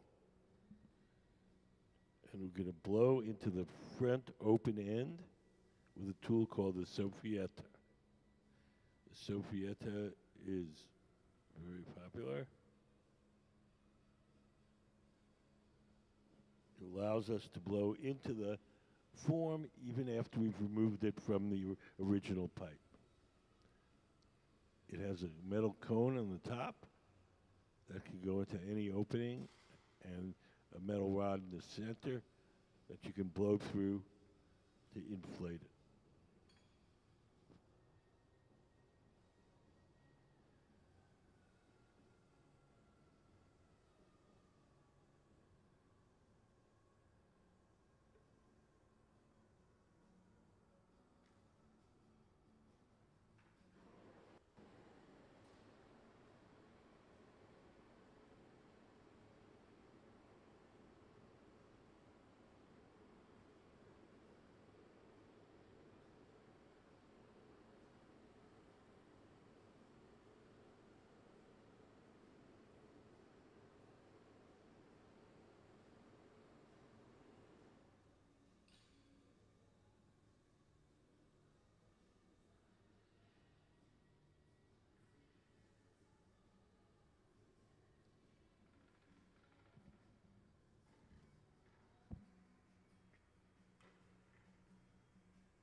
Yes.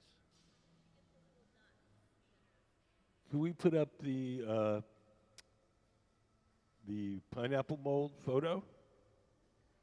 So if you look up on the big screen, we use a mold called the pineapple mold. We blow the bubble into that mold.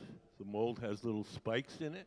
The little spikes make little dents in the glass. And then when we dip that into another tank of molten glass, each of those little dents traps some air and becomes a bubble in the final pattern. Does that make sense?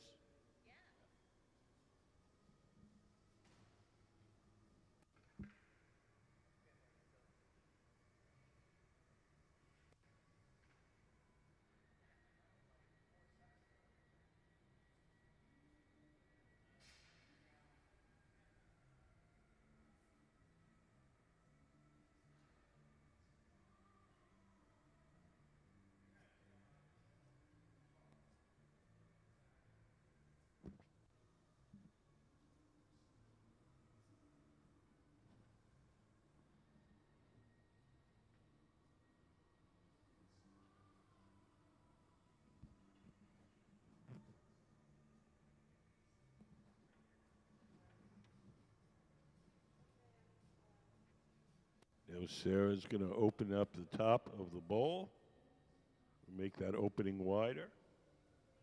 The tool in her hand is called the Parchoffi. It's similar to the jacks, except it has wooden blades instead of the metal blades. The wooden blades are less likely to mark the glass, and we often use them to make softer, rounder shapes.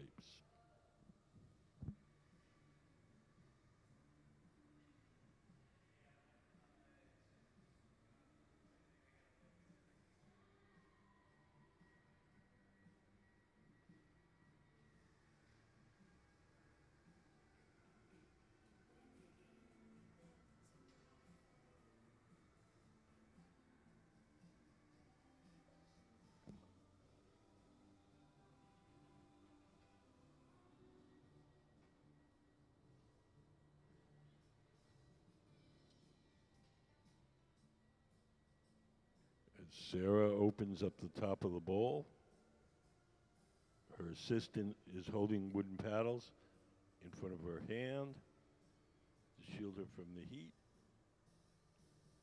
and is holding another wooden paddle across the top to keep the top straight.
These wide, shallow bowls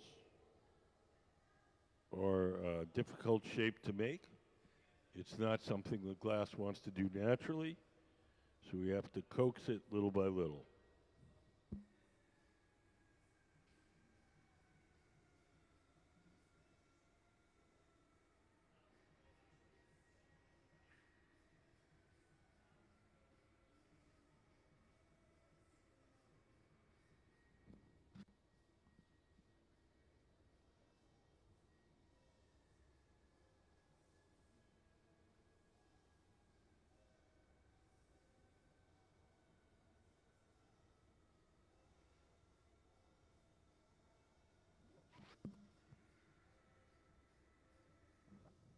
Anybody have any questions?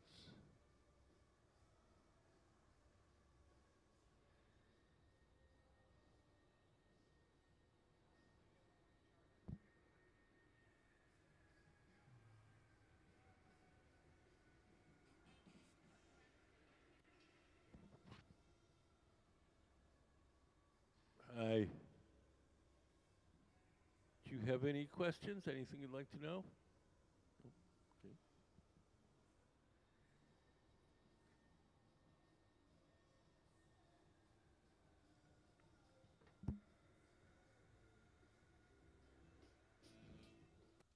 We're getting close to being done.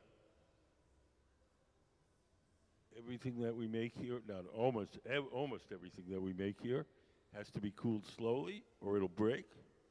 The slow cooling process is called annealing. We take the bowl off the metal rod, we place it in an oven where it's slowly cooled down overnight. The thicker an object is, the longer we take to cool it. For general tableware, pitchers, bowls, drinking glasses, it's just overnight.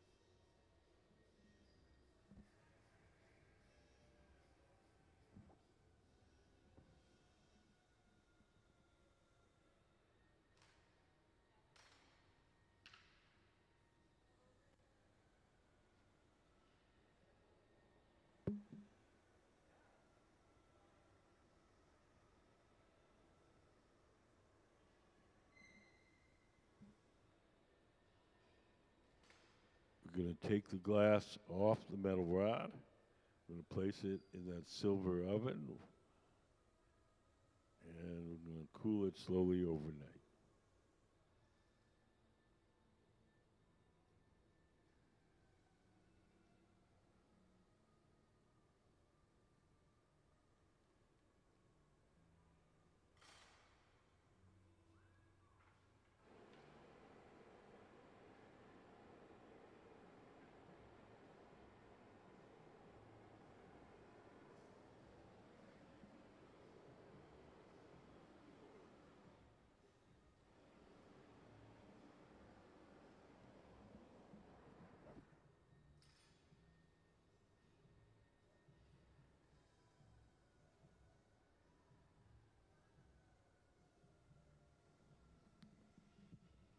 One of the glass blowers, Gabe, has put on some protective clothing.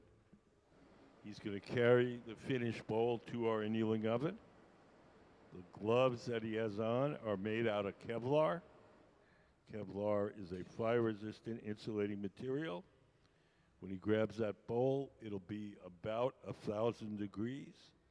At that temperature, the glass will be hard, and we'll cool it slowly overnight, and tomorrow it'll be ready.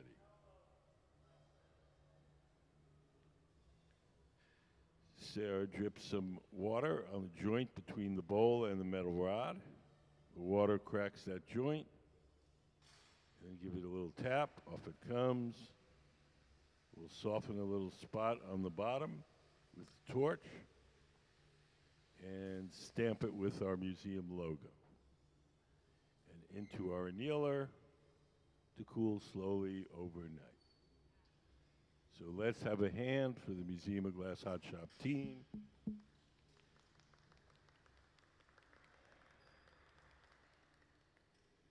So that concludes our demonstrations for this morning. Sorry. We're going to take lunch. We'll be back in an hour. We'll be back probably at 2. Anybody has any questions before I go to lunch? I'd be happy to answer them.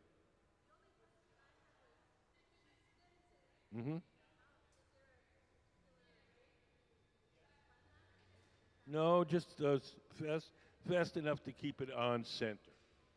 So basically, if we stop spinning it, the thing will sag like that. So the hotter it is, the quicker you have to turn it to keep it on center. You're welcome.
Hi, everybody. Welcome to the Museum of Glass.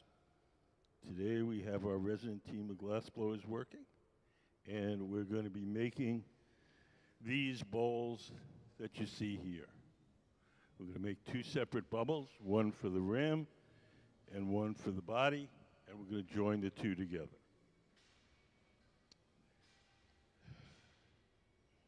Just to get you started, I'm going to give you just a very quick introduction to how glass blowing works. Everything that we do here starts out in our glass furnaces. The glass furnaces are the machines where you see the doors closed, where you see Sarah. There's two glass furnaces. Can we put up the glass furnace diagram? So that's, if you look up on the big screen, that's what the furnaces look like inside. In each furnace, there's a big ceramic pot. In that ceramic pot is 1,000 pounds of melted glass. We keep the melted glass at 2,100 degrees Fahrenheit, which is 1150 Celsius. And at that temperature, the glass has the consistency of honey. So if you can imagine a giant crock pot full of honey, that's what our furnace is like. We want to get the glass out to make stuff. We take one of those steel pipes, those are called blow pipes, and we dip them into the melted glass like you're dipping into a big jar of honey. We dip it in, twirl it around, a little bit of glass sticks to the end of the pipe. The pipe itself is hollow, so when you blow, the ball of glass blows up like a balloon. If you want to make something larger, we dip it in, blow a bubble, let it harden, then we dip it in a second time or a third time, and we just keep building up the glass in layers. All the glass that's in those furnaces is clear glass. It has no color. We buy our colored glass separately.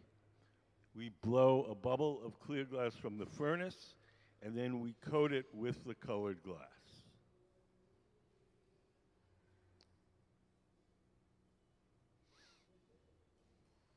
So we have a little video to show you how we apply the colored glass. Can we play color overlay? The color in glass comes from adding various materials to the mixture of raw ingredients called batch. Most of the colorants are compounds containing some kind of metal. For example, adding cobalt to clear glass creates a deep blue. Tin and antimony can be used to create white glass, and gold chloride can produce a rich red or pink-colored glass. Colored glass is melted in furnaces, just like clear glass, and then is usually rolled into bars for storage and easy application. In order to apply color bar to a bubble, we first need to preheat the color to approximately 950 or 1000 degrees Fahrenheit in a color oven or garage. Once warm, the color is then picked up on the end of a punty rod using a little bit of clear glass as a support. The color is then heated in the 2300 degree glory hole to soften it and make it malleable, while another artist creates a small bubble of clear glass on a blowpipe. Once warm, the color is dropped over the clear bubble, and then using a variety of hand tools or the steel marver, the color is rolled back over the clear in an even layer. This process is called dropping color, or creating a color overlay. Depending on the project, that bubble is then usually gathered over with clear glass and blown into the final form.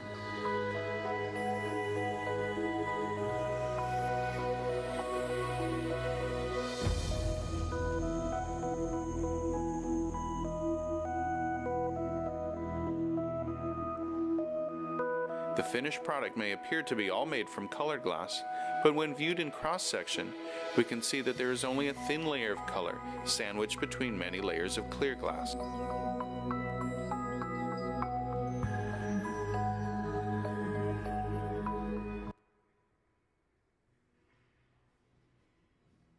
So that's what they're doing over on the workbench on the far right. Nick, standing up in the gray shirt, is heating up the colored glass. Gabe, seated at the bench, has a bubble of clear glass, and we're going to coat Gabe's bubble with the colored glass.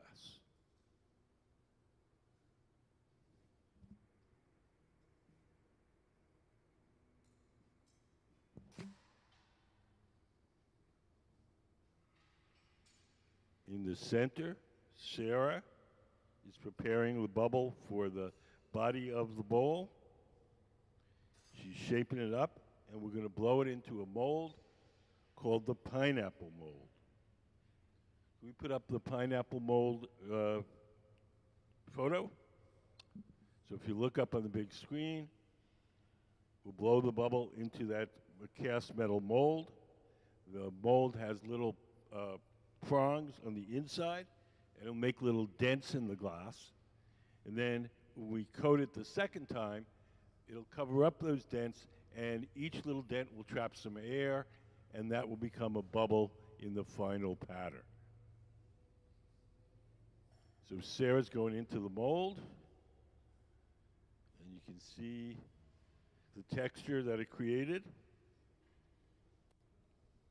And she'll, when she gathers over that, puts another layer of clear glass over that, each of those little dents on the surface will become one bubble in the pattern.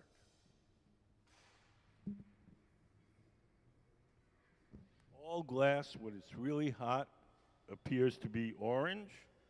The orange color that you're seeing is the glow from the heat, not the color of the glass. The glass that Sarah's working with is completely clear with no tint. The apparent tint is just the glow from the heat.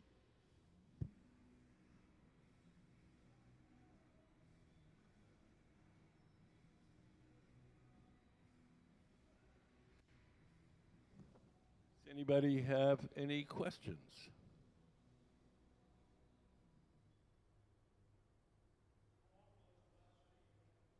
How awful? Forever. I don't understand. Oh, it'll be warm for quite a while, but I mean, it'll be only be malleable for about a minute or two.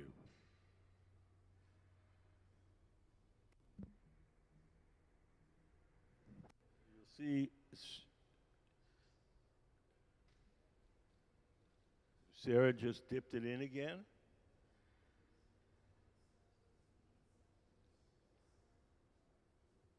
And now we have our bubble pattern. She's going to lay the steel pipe in a trough called the pipe cooler. We'll spray water on the metal pipe. That'll cool it down and make it easier to hold.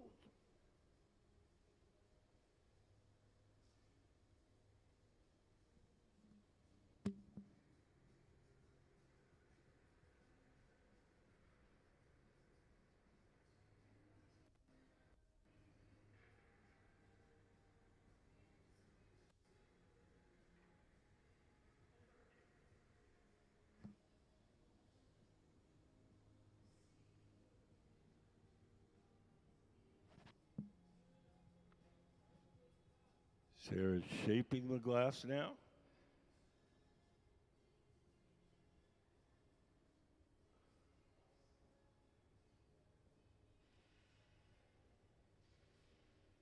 So now we have all the glass we need to make the body of the bowl. We've got the bubble pattern in there. Now it's time to blow it up to its full size and shape. So that bubble right now is hollow, but the walls are quite thick, and we're going to blow it up like a balloon.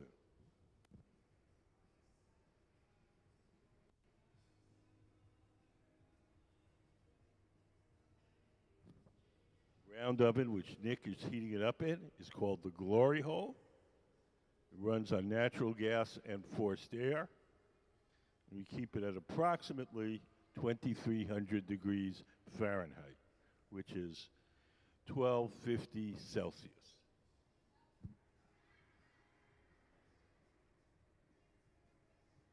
Anybody have any questions?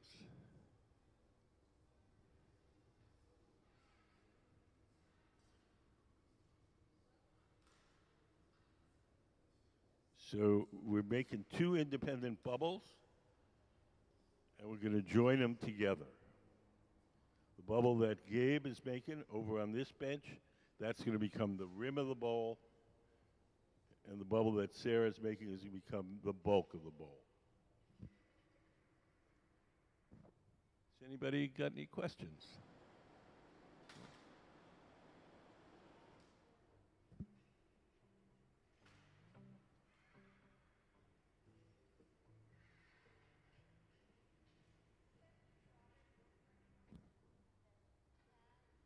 Yes, the pad is just folded up newspaper soaked in water.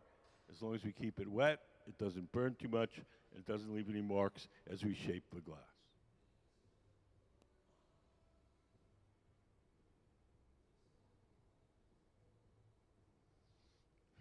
Sarah's squeezing the bubble with a tool called the jacks and making a sharp crease in it. That crease is the place where we'll be able to break the glass away from the metal pipe once we're done shaping.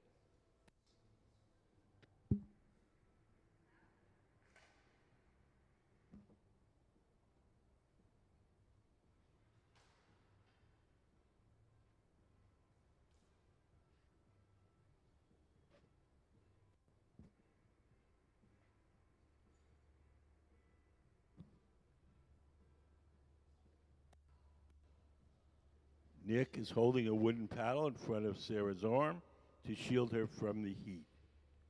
The heat that comes off the glass is radiant heat, like an outdoor heater. It heats the first thing it strikes. So if we put the paddle between the arm and the glass, the paddle gets hot and the arm doesn't.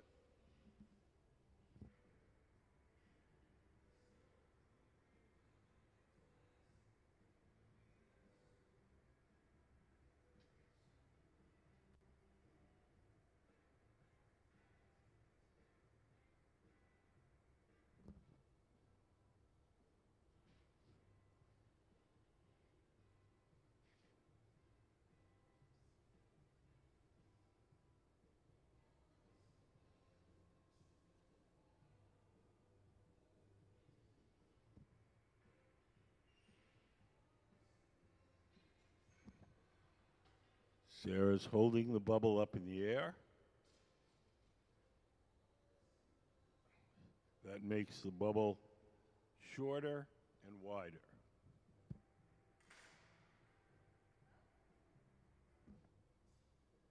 Now Nick, seated to the left of the workbench, is blowing as Sarah shapes the glass using the pad of wet newspaper.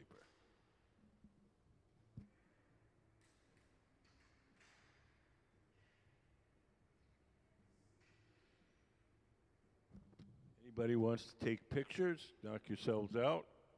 No flashes, please, but other than that, have at it.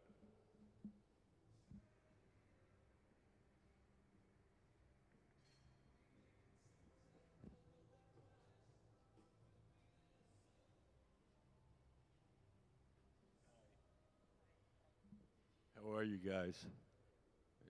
Do you guys have any questions?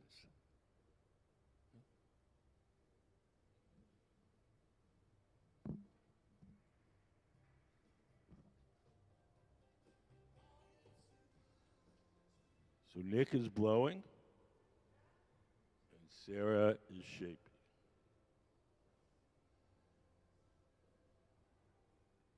She'll flatten a little spot on the bottom with that wooden paddle, and that's the part that'll sit on the table.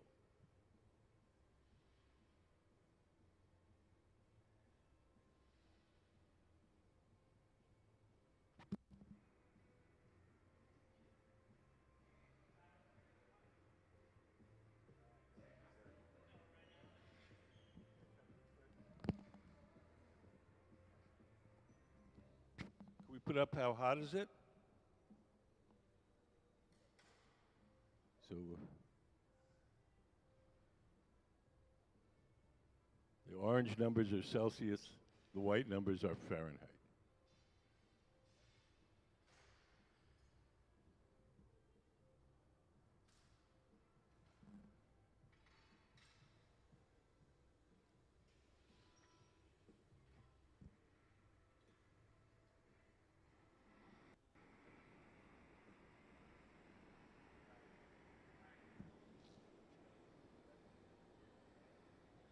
Anybody here have any questions?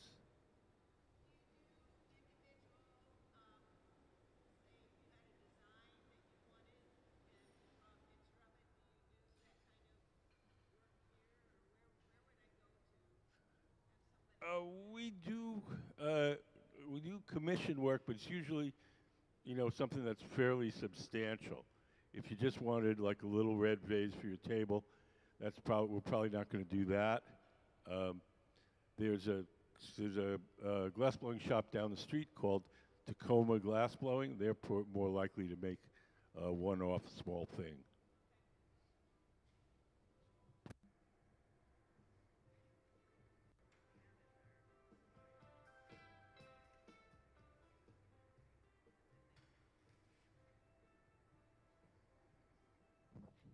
Now we're attaching the punty, second steel rod, to the bottom of the bowl.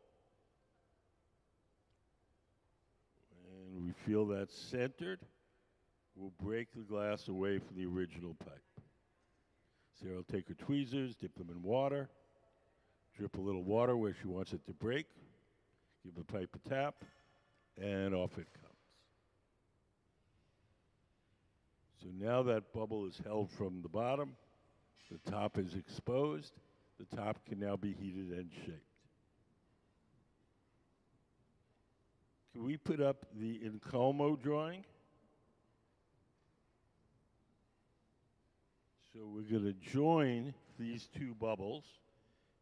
When you join two bubbles of different colors or patterns, it's called Encalmo. It means to graft in the Venetian dialect. So we'll open these two bubbles up to the same diameter. We'll heat up the edges and stick them together. Thank you.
Sarah's checking the diameter of the opening. We need the two openings to match in order to get a nice clean seam.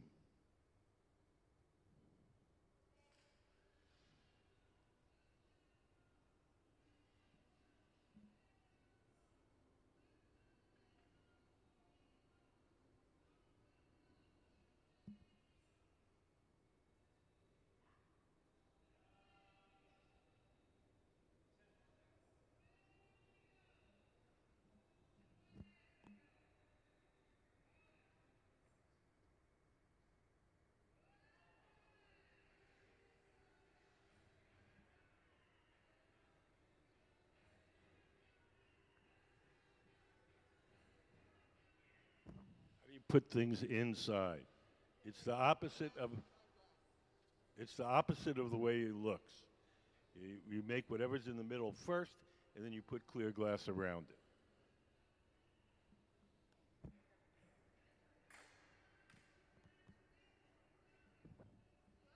So we're joining the two bubbles together.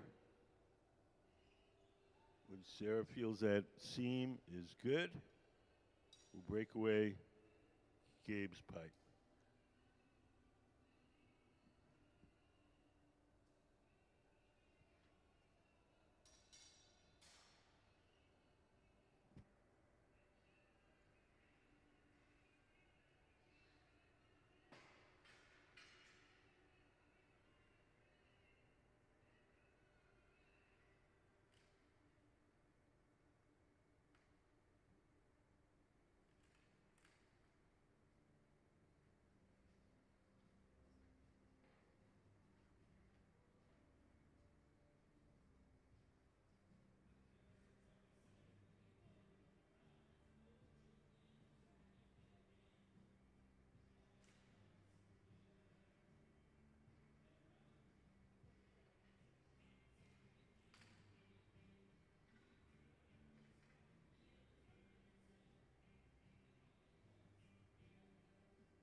The next thing we're going to do is stretch out the glass at the top.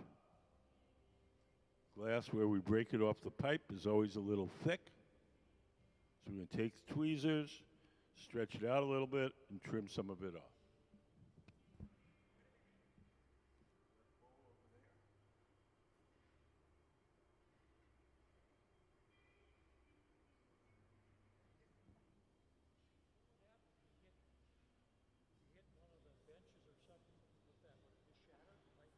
Depends how hot it is. It depends on how hot it is at the moment you do it.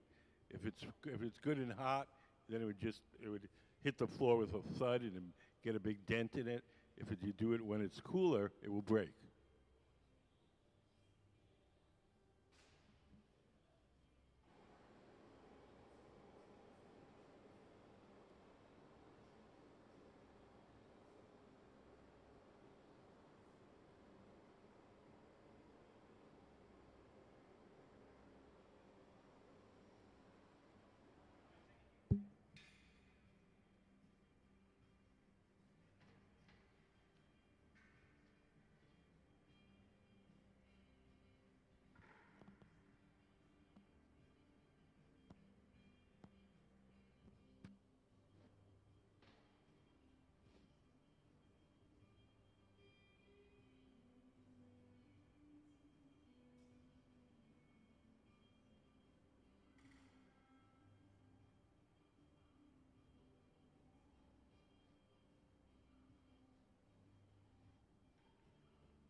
Don't really know the total.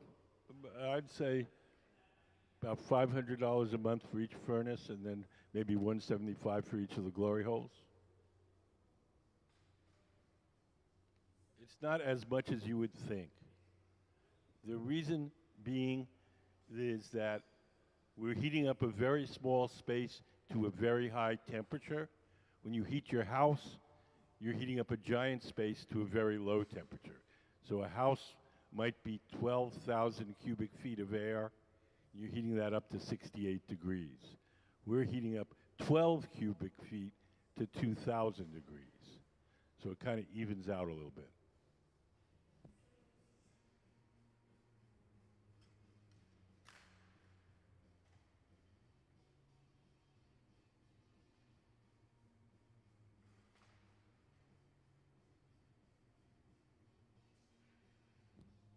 Sarah's heating up the glass in the glory hole to make it soft and malleable. The glory holes are the round ovens with the doors open. There's no glass in the glory holes. They're just a big brick barrel with a gas burner in the side.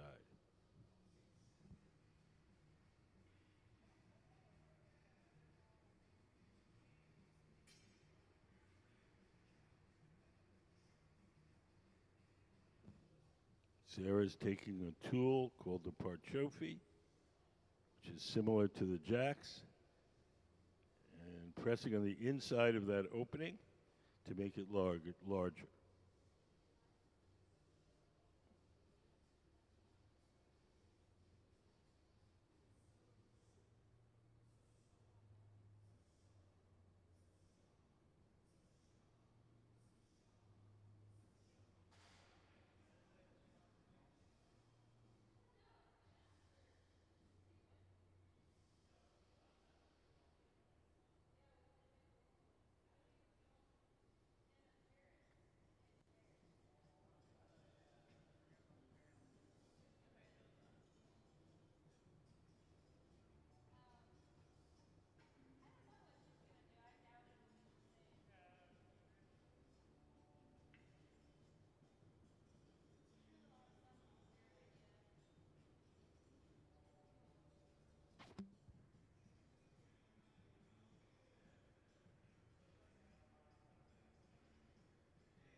As Sarah pushes against the inside of the bowl, Nick is shielding her arm with the paddles.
Does anybody have any questions? You guys?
So now the bowl is almost complete.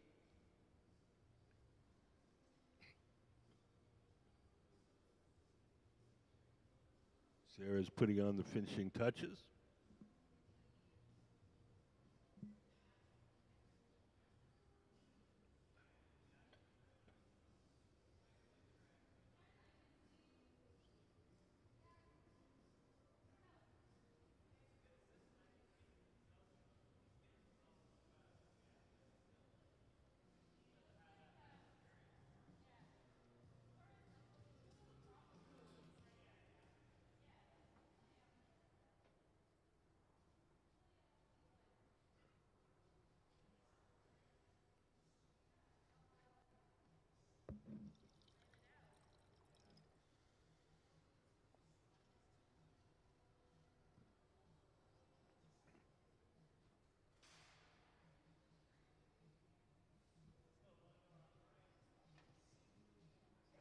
Everything we make has to be cooled slowly or it'll break. So we're going to take the bowl off the metal rod. We're going to place it in an oven called the annealer. We're slowly overnight. If we didn't do that, if we just put it on the table and let it cool on its own, it'd be cool in 20 minutes, but it would shatter.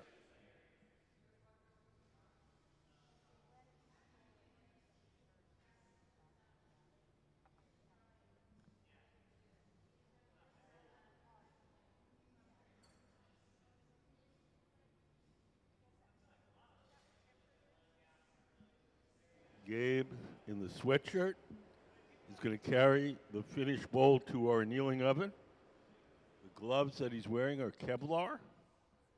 When he grabs that bowl, it'll be approximately 1,000 degrees. At that temperature, the glass will be hard, and we'll put it in the annealing oven to cool slowly overnight.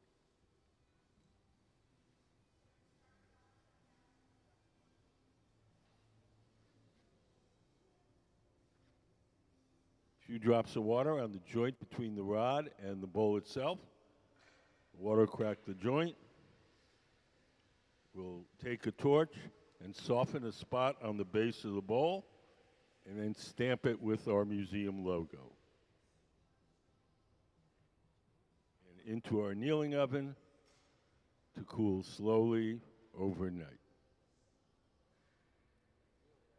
So let's have a hand for the Museum of Glass Hot Shop team, Sarah Gilbert, Gabe Feenan, and Nick Davis.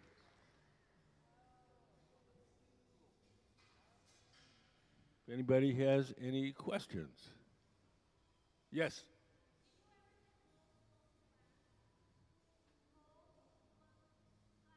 Do we ever do mold-blown glass? Yes.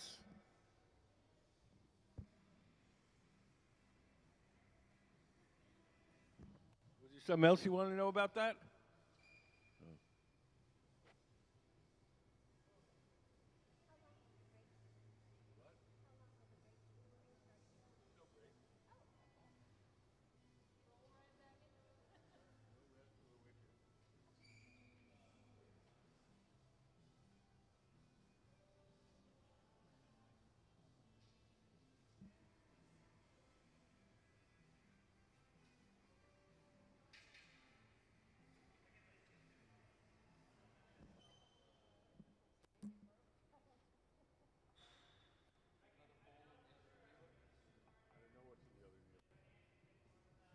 I don't know what's in the other annealer.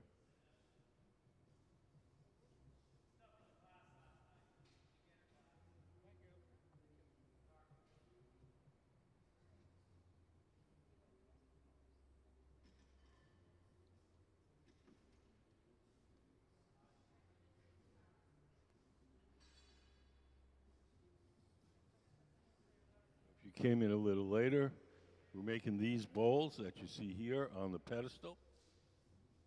We're going to blow 2 bubbles, one of a dark transparent glass, one of the clear glass with a bubble pattern in it, and we're going to join the 2 together to make the bowl.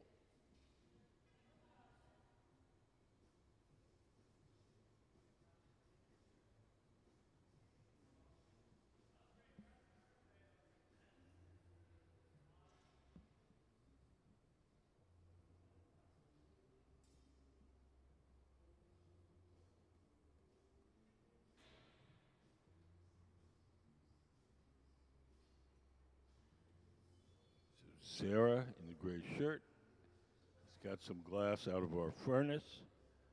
That glass on the end of her pipe is clear glass. The orange color that you're seeing is the glow from the heat, not the color of the glass.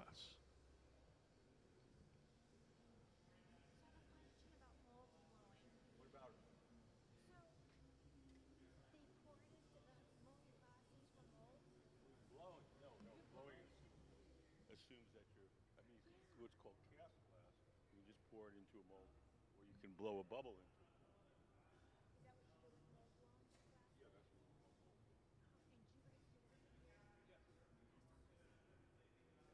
It's pretty standard. Okay. Yeah, I mean, we made a bunch of mold blown tumblers last week.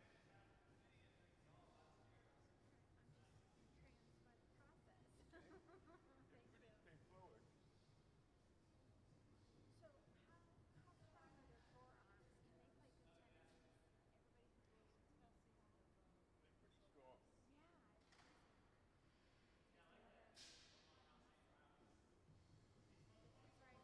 Oh, no, no, no, no, no problem. I just we were taken aback because mold blowing is such a standard thing. I'm surprised that you were excited about it. Roman time.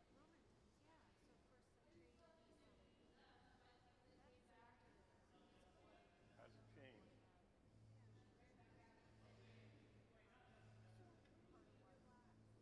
From a company in North Carolina called Fine Batch.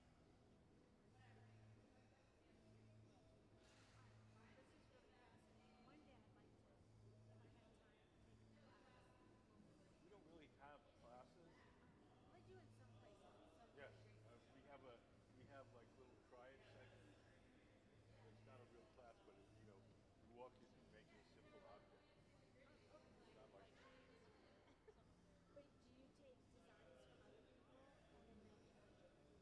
we do sometimes. Yeah, no problem.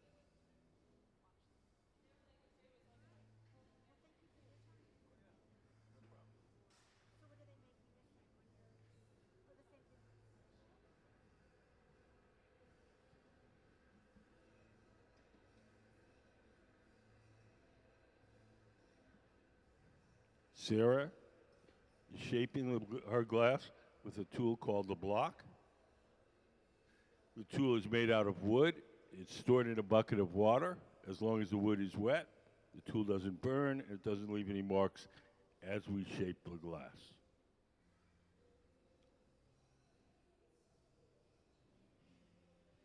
Over on the right, Gabe, sitting down at the workbench, has blown a bubble of clear glass. Nick is going to heat up some colored glass, and we're going to drop a blob of the colored glass on top of the clear bubble. We'll smear that until it entirely coats that bubble. So we'll have a colored bubble and a clear bubble, and we're going to put them together to make the bowl. So Gabe's bubble over on the far right will be this part of the glass.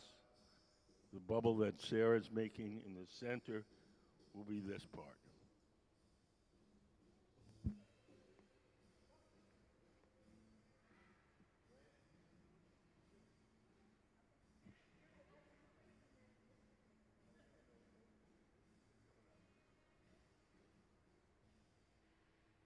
Can we put up the pineapple mold photo? So in order to get our bubble pattern, we use a mold. It's called a pineapple mold because it looks like a pineapple turned inside out. We blow the bubble into that mold. The little spikes make little dents in the glass. And then we coat that with more glass, and each little dents traps some air and becomes a bubble in our pattern. It's cast bronze.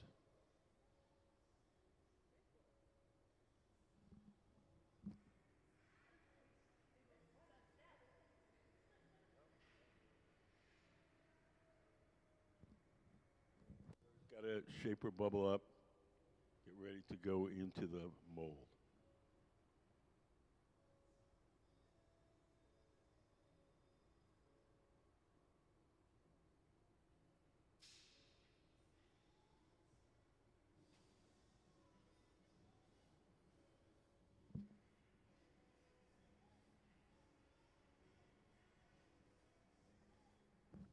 There she goes.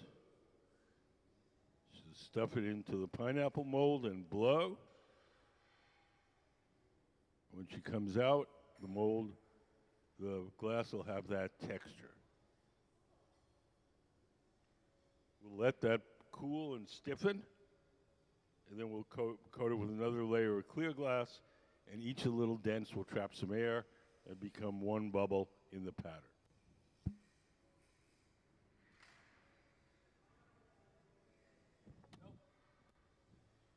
No, it's not heated.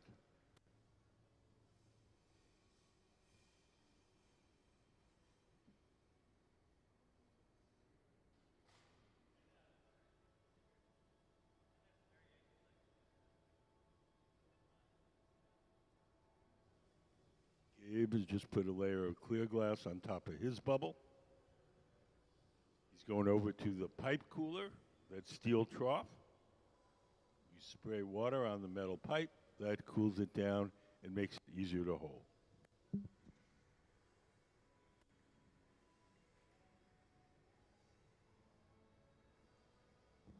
Sarah's going into our furnace, and she's going to coat her bubble.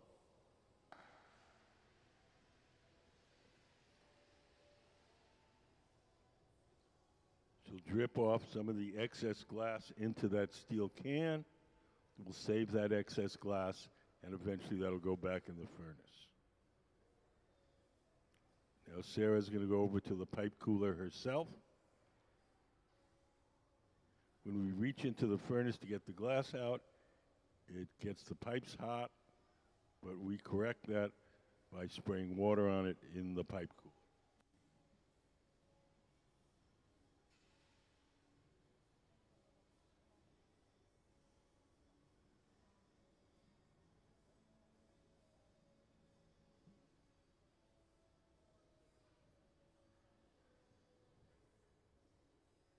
We get a close look at Sarah's bubble, see if they can see the bubble pattern.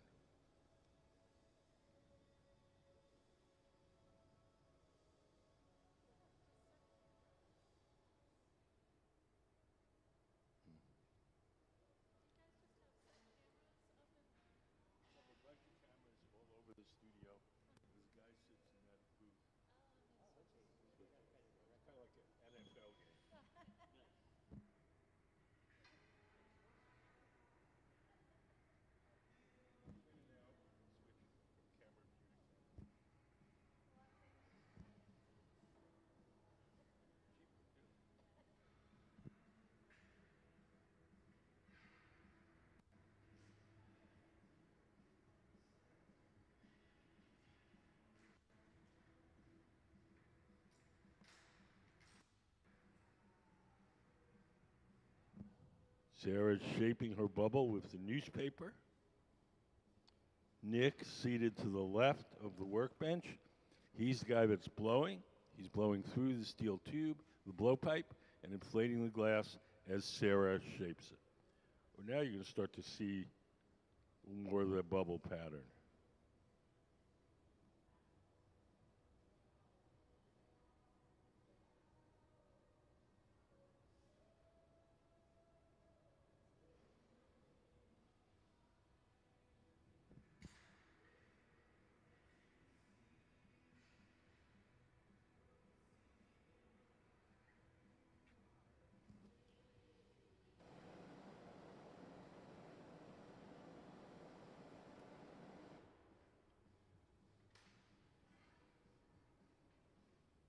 Sarah's going to take a tool called the jacks, those big metal tongs, and squeeze the glass and make a sharp crease in it. That crease is the place where we'll be able to break the glass away from the metal pipe once we're done shaping.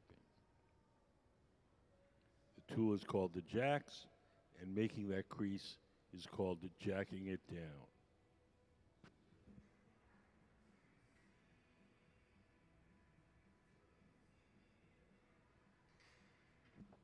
Nick is holding a wooden paddle in front of Sarah's hand to shield her from the heat.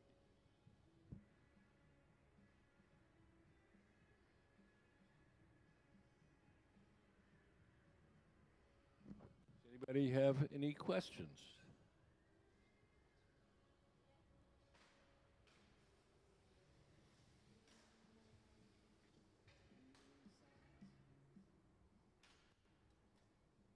Do you guys have any questions? Okay.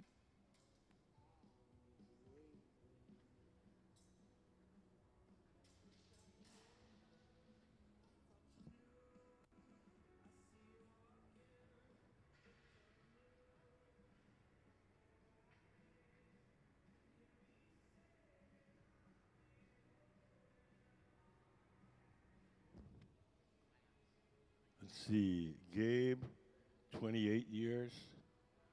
Sarah, 24. And I think Nick, probably also 24.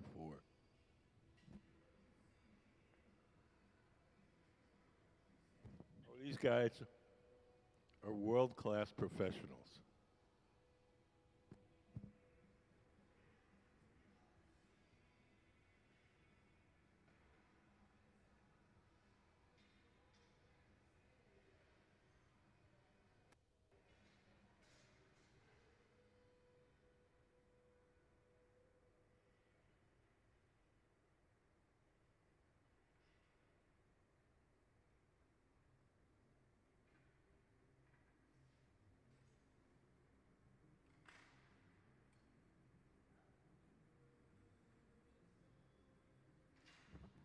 Nick is blowing as Sarah shapes the bubble with the wet newspaper.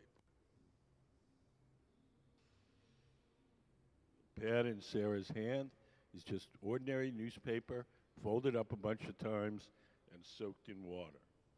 As long as the newspaper is wet, the paper doesn't burn too much, it doesn't leave any marks as she shapes the glass.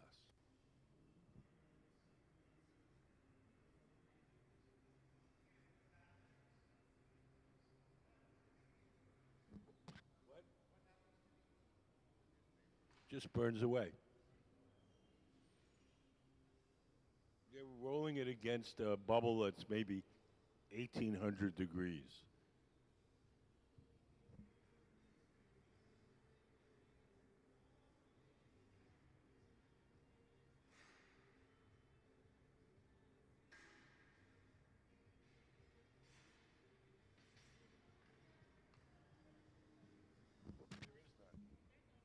There's no formal system here in the United States. I think there are still.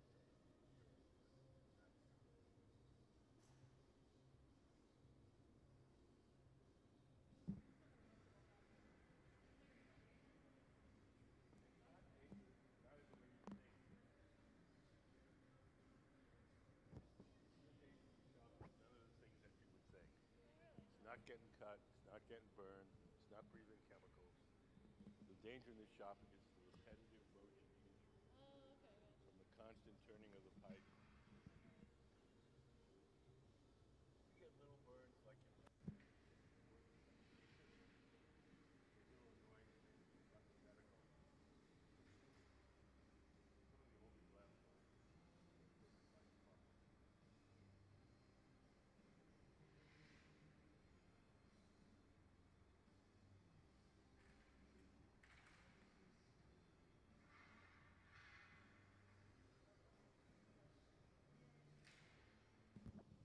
So we're going to transfer Sarah's bubble from the rod it was originally formed on to a second steel rod called the punty.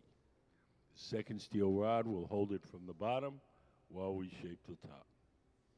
She'll take her tweezers, dip them in water, drip a little water where she wants it to break, give it a tap, and off it comes.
When we use the torches to heat up the glass, we can focus the heat in a particular place.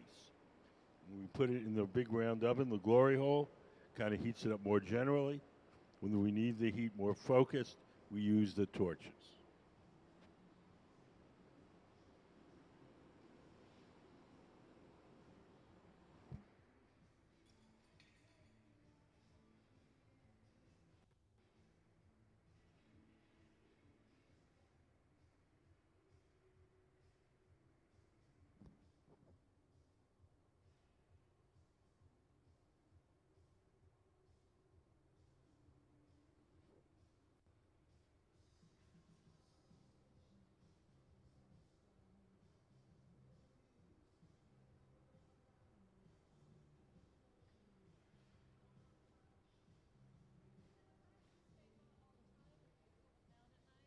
There's two kinds of furnaces. There's the glass furnaces that hold the molten glass. Those are on 24/7. Then there's the glory holes, the ones that we heat it up while we're working, and those are only on during the working day.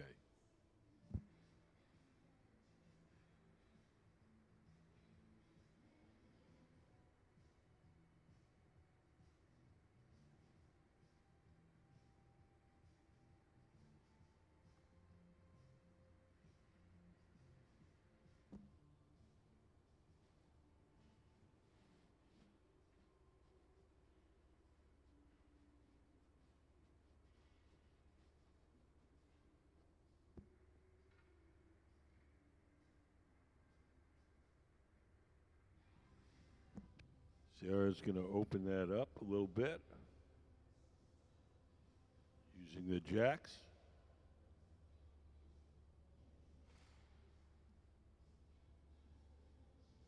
She's checking the diameter. When we join two bubbles, we make the openings of the two bubbles the same diameter, and then we stick them together. Can we put up the Encalmo drawing?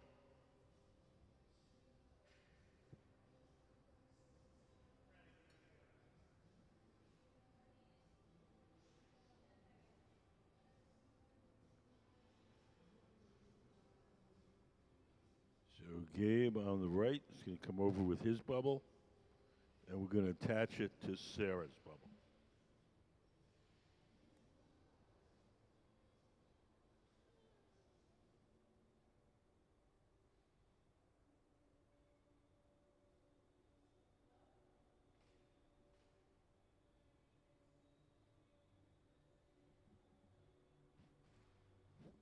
We'll take a little water, break the glass away from the metal pipe.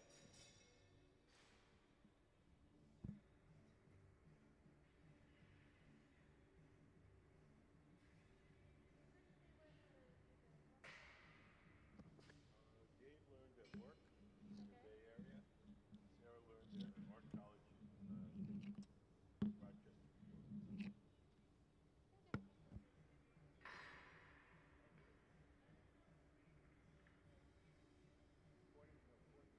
In Corning, New York, which is closer to Ithaca.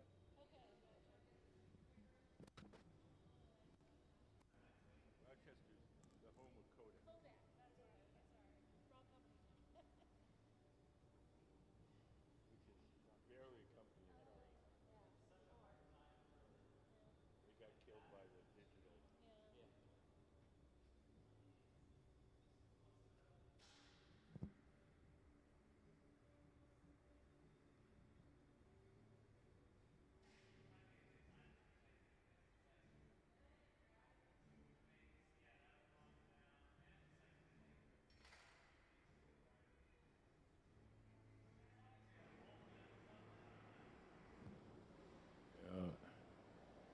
Gabe's section of the darker colored glass.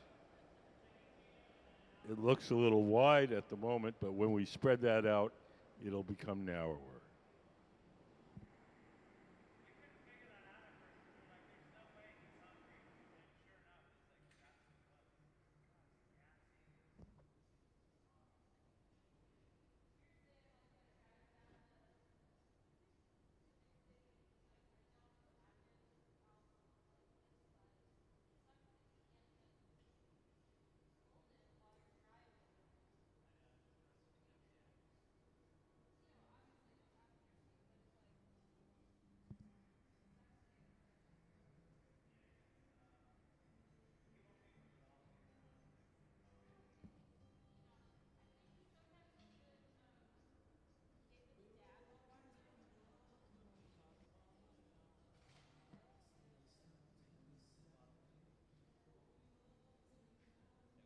Going to blow some air into the bubble.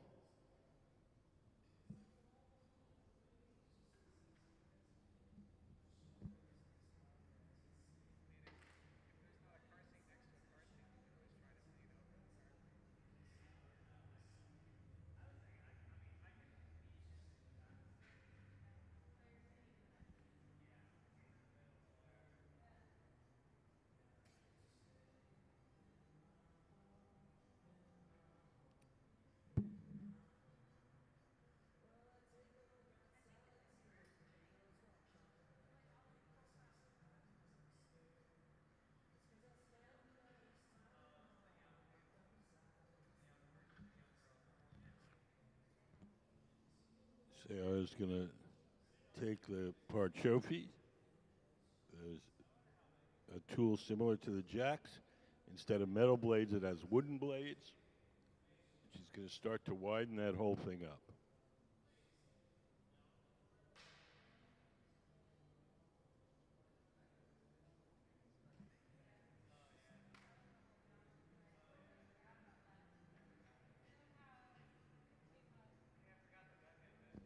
Does anybody have any questions?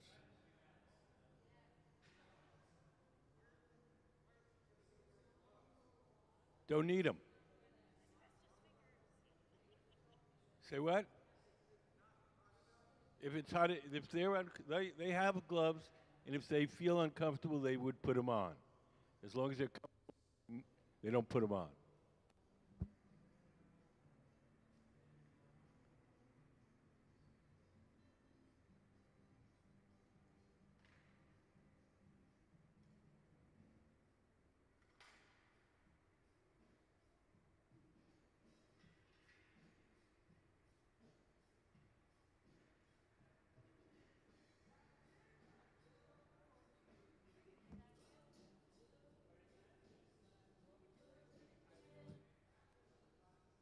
Yeah, why not?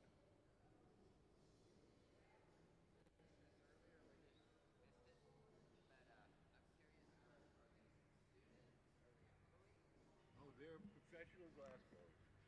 They have Sarah, who's leading our team, has 24 years of glass blowing. Gabe is 28. The employees of the museum. Yep, is their job.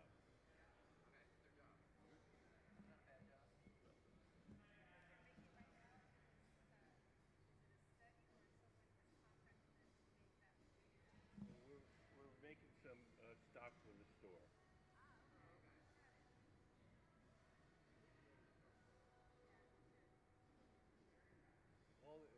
The store sells stuff from all over, but the stuff that's made here will be marked Museum of Glass.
Sarah's pressing on the inside of that ball with the Parchofi.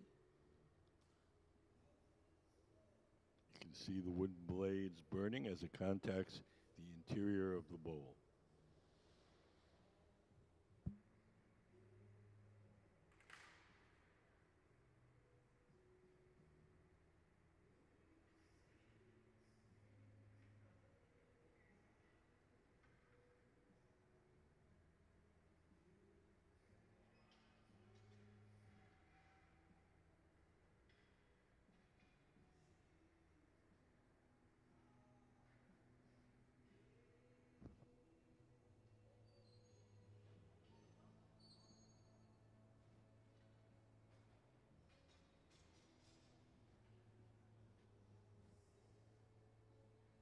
This shape of a wide, shallow bowl is a hard shape to make. You have to coax it just a little bit at a time. It's not a shape that glass wants to do voluntarily.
Getting pretty close to being done.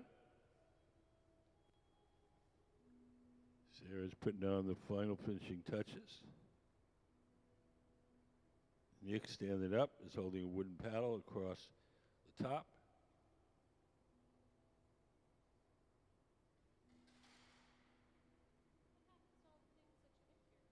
All sorts of things.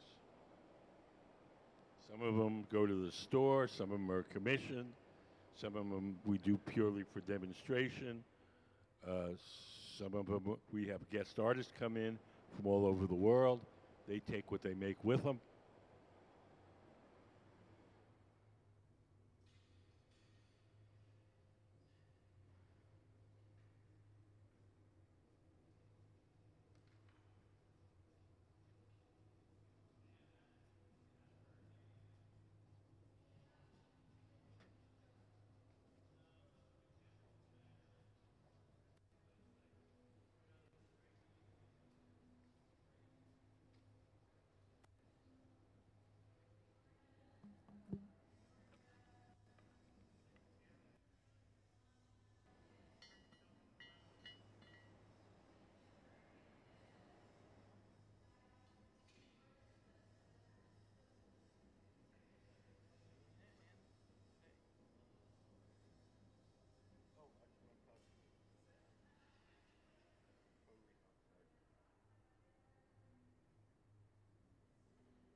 Thanks for coming in.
So today we have our Museum of Glass Hot Shop team working. We're going to be making these bowls that you see here on the pedestal.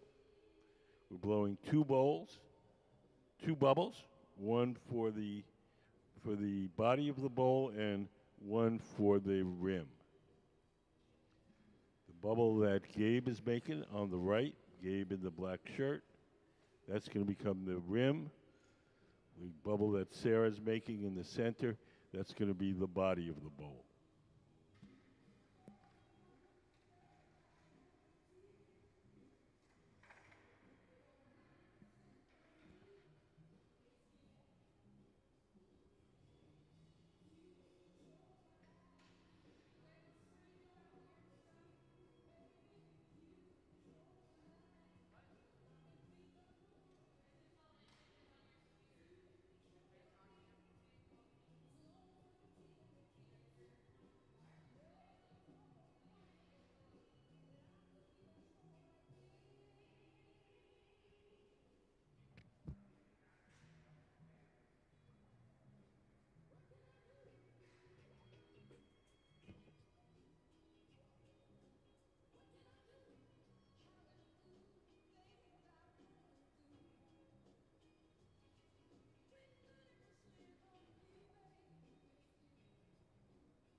So Sarah in the center has just dipped her bubble into our big tank of molten glass.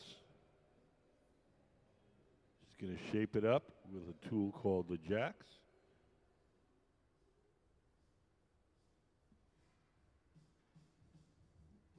With a block. I'm getting a little tired here.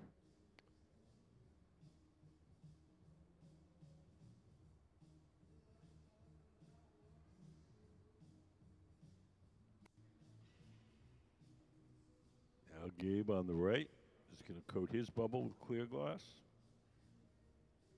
I think.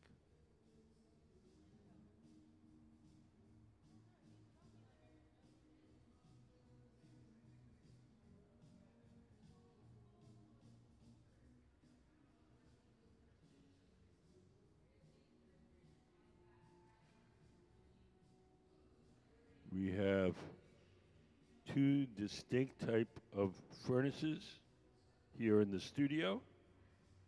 We have our glory holes and our glass furnaces.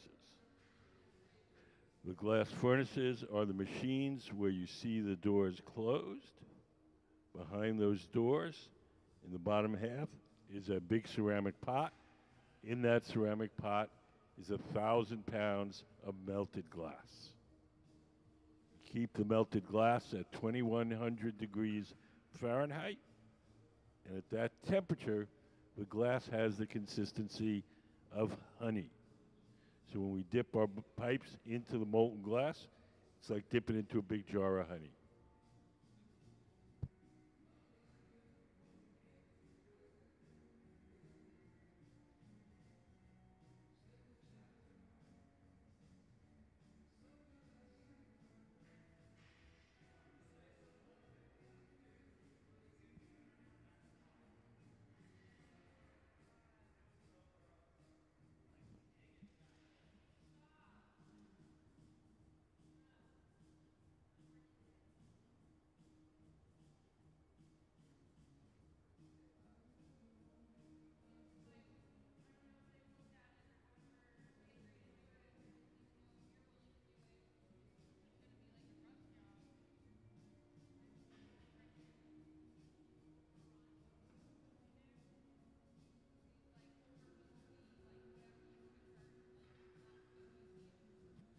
Now Sarah, in the center, in the gray shirt, is blowing into a mold called the pineapple mold.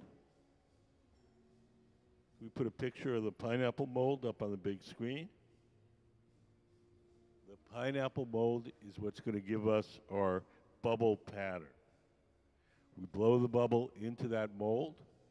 The little prongs make little dents in the glass. When we coat it once more with molten glass, each of the little dents traps some air. and becomes a bubble in the final pattern.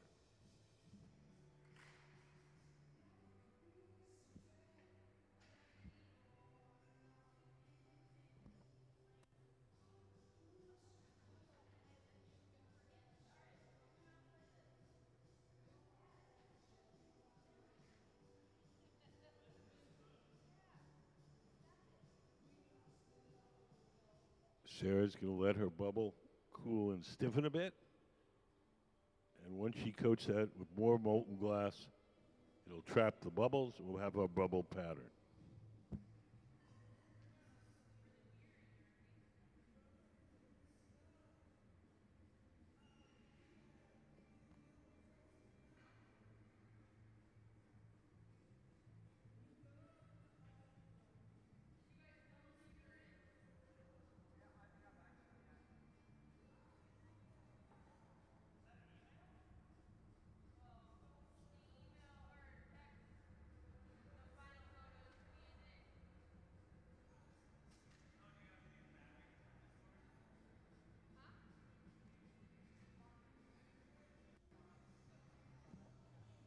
Sarah's going over to the pipe cooler, that steel trough.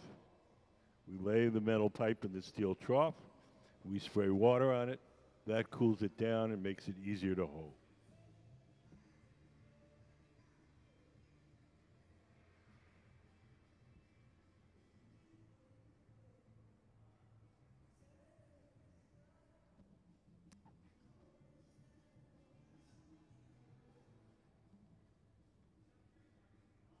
Do you guys have any questions?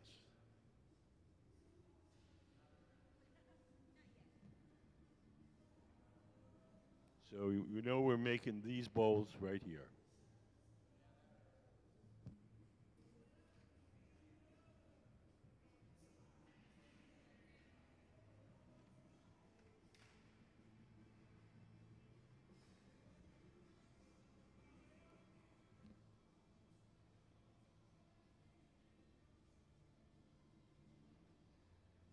Hi. Do you guys have any questions?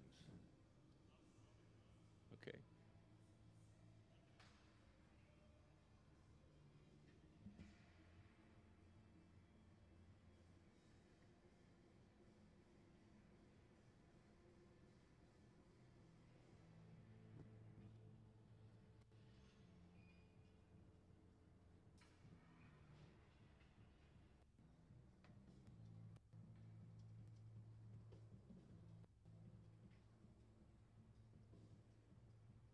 Sarah's shaping her bubble using the newspaper. Sarah at the center workbench.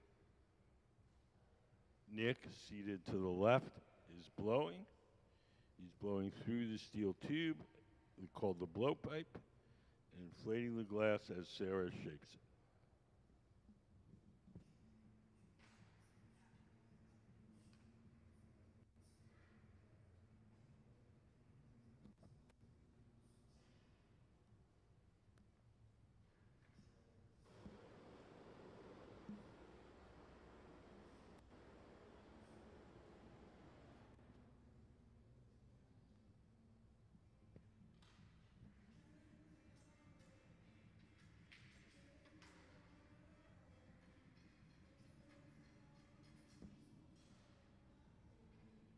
Sarah's taking a tool called the jacks and squeezing the glass and making a sharp crease in it. That sharp crease is the place we'll be able to break the glass away from the metal pipe once we're done shaping.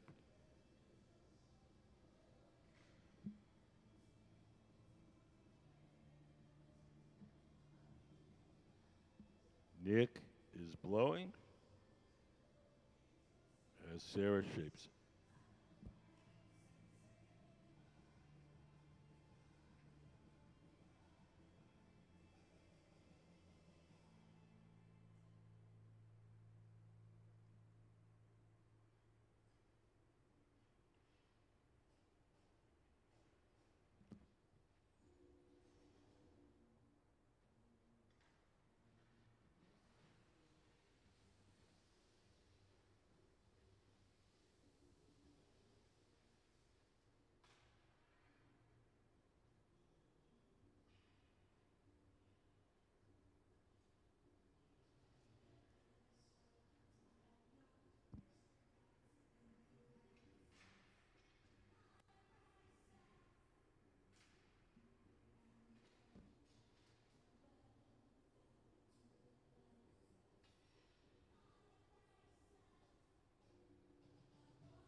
Sarah is shaping the glass using a pad of wet newspaper, just ordinary newspaper, folded up a bunch of times and soaked in water.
Sarah is flattening the bottom of her bubble with a wooden paddle.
The next thing we're going to do is transfer Sarah's bubble, Sarah at the center workbench, to a second steel rod called the punty. Nick, in the gray shirt, standing up. He's going to bring the punty. Sarah will attach it to the bottom of her bubble. When she feels that bond is firm enough, we'll break the glass away from the original pipe. We'll take the tweezers, dip them in water, drip a little water where we want it to break, give it a tap, and off it comes.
guys have any questions? You know, we're making a bowl like this one on the pedestal. Hmm?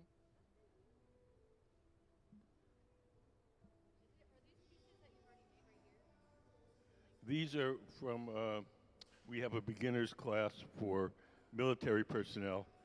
This is from them, what they were made last night. These are beginners.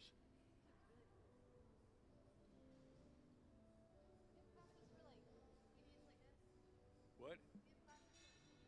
We don't really have classes, but we have like try-it sessions.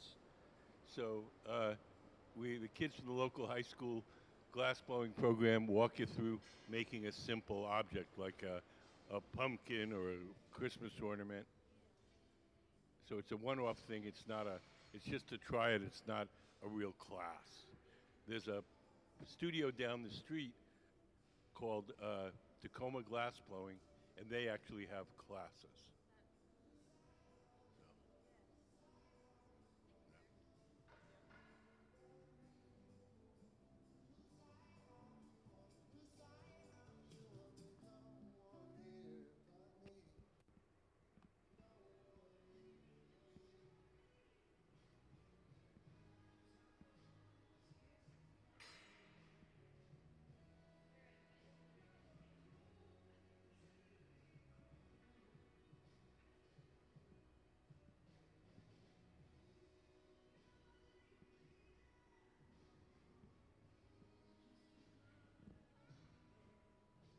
So we've joined these two bubbles together. The darker colored one is going to become the rim of the bowl. The clear bubble will be this part.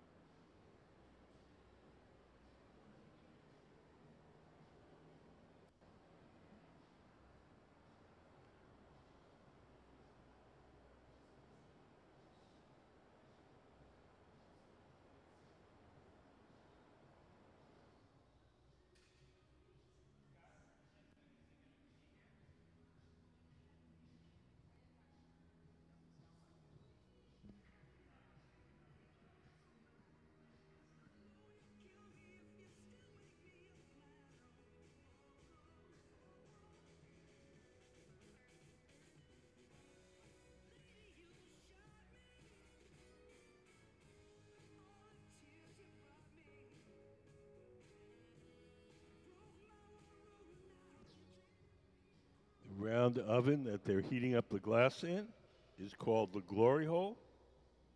It runs on natural gas and forced air, and we keep it at approximately 2,300 degrees Fahrenheit.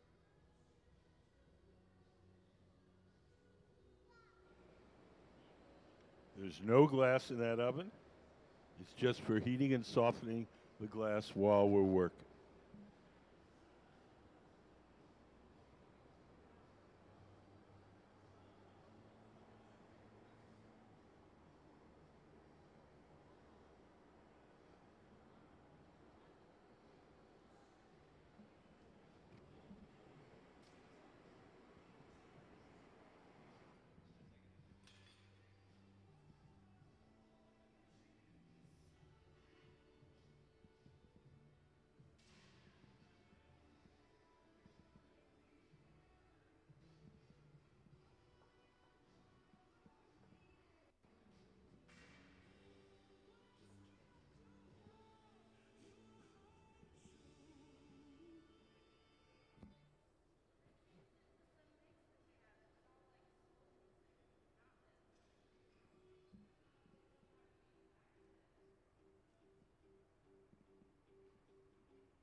We're going to blow a little air into the front end of this bubble.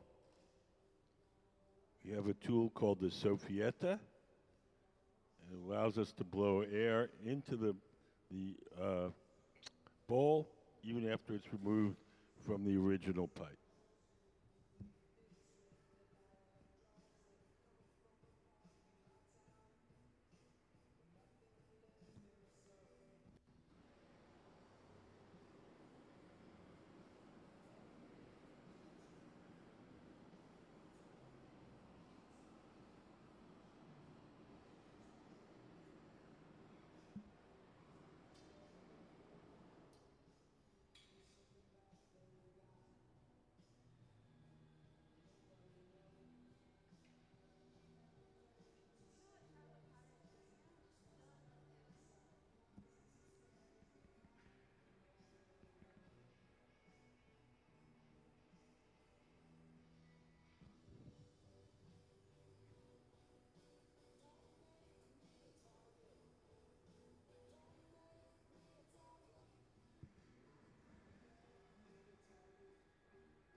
Sarah's shaping the top of the bowl with the newspaper.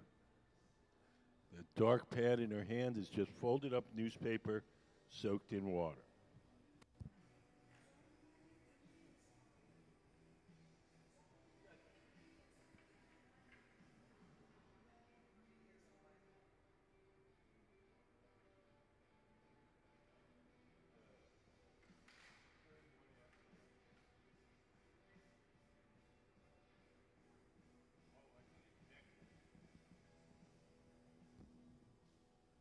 We've been making these all day, so one looks just like the other.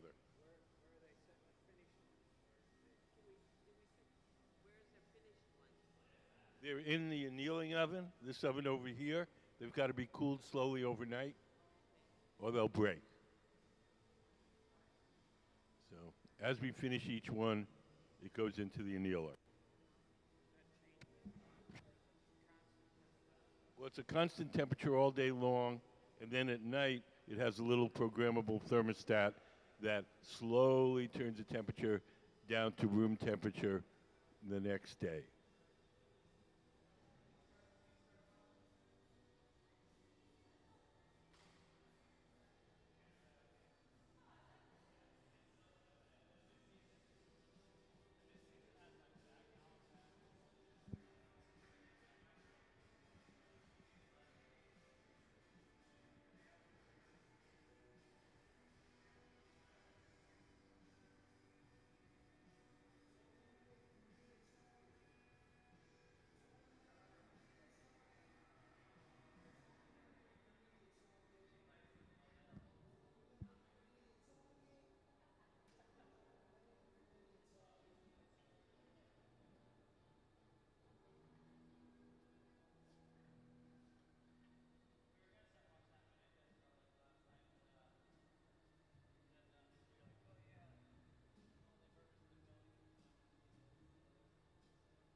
Sarah's widening the bowl by pressing on the inside with a tool called the Parchoffi.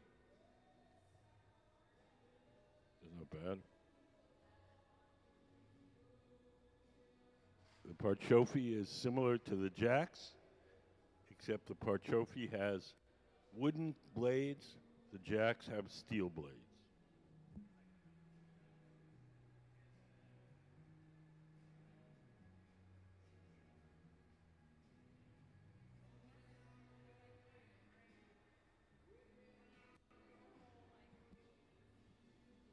Hi.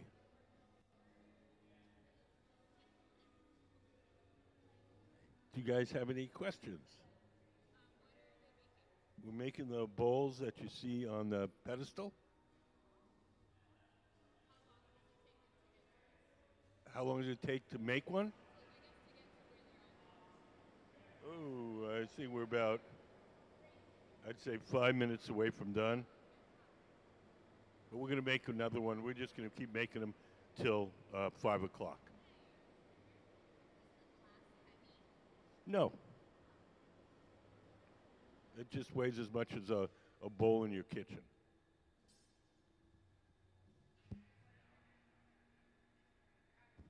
We made everything under the sun. We made rocket ships and sea turtles, and we've made musical instruments. If you can imagine it, we've probably made it at one time or another. We have to cool it slowly overnight, or else it'll break.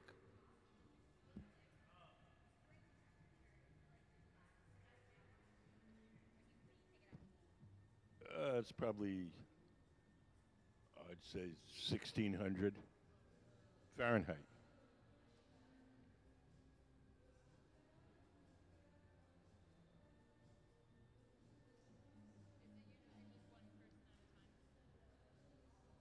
No, there's three people.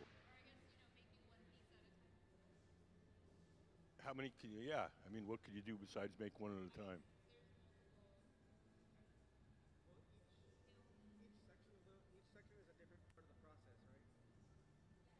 Yeah, it's a team sport. At the beginning, we blew two different colored bubbles, and then we joined them together. Each one of them blew a different bubble, and then we've joined them together, and now we're finishing out the bowl.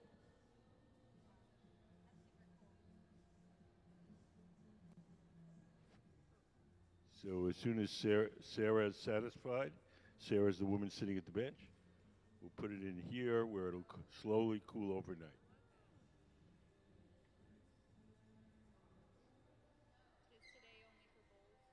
Yep.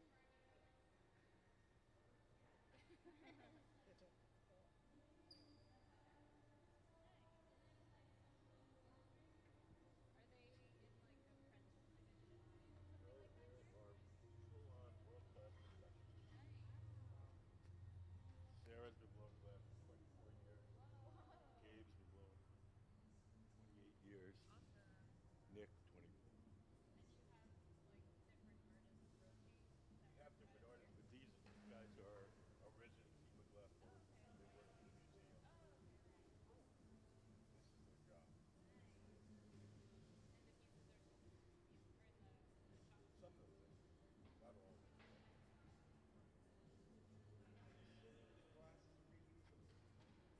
We can reuse our waste. We can't reuse our solid waste because all the glass in the universe is clear, so we can't throw red and blue and green in there.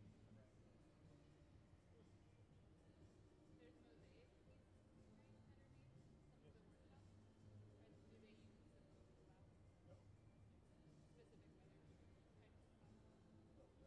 not the types of glass. We just have to make little tiles. They're called.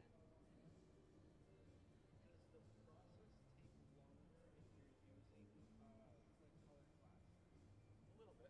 The way that we color it, we color it in a specific way, which gives us the ability to make all different colors.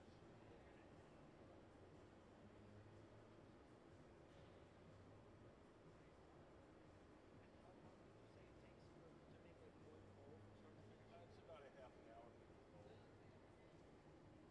A half an hour plus 25 years.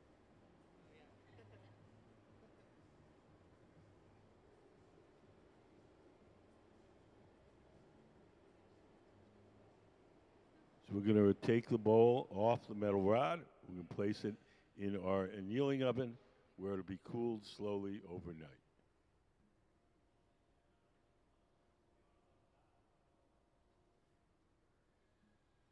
Gabe has put on some Kevlar gloves. He's going to carry the bowl to the annealer. Kevlar is a fire-resistant insulating material. When he grabs that bowl, it'll be about 1,000 degrees. At that temperature, the glass will be hard. And we'll put it in this oven over here to cool very slowly overnight.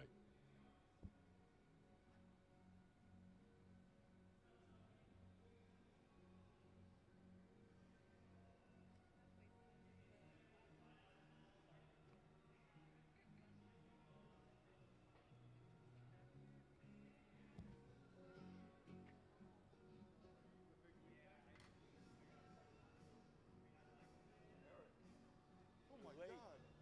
Hello there. Late.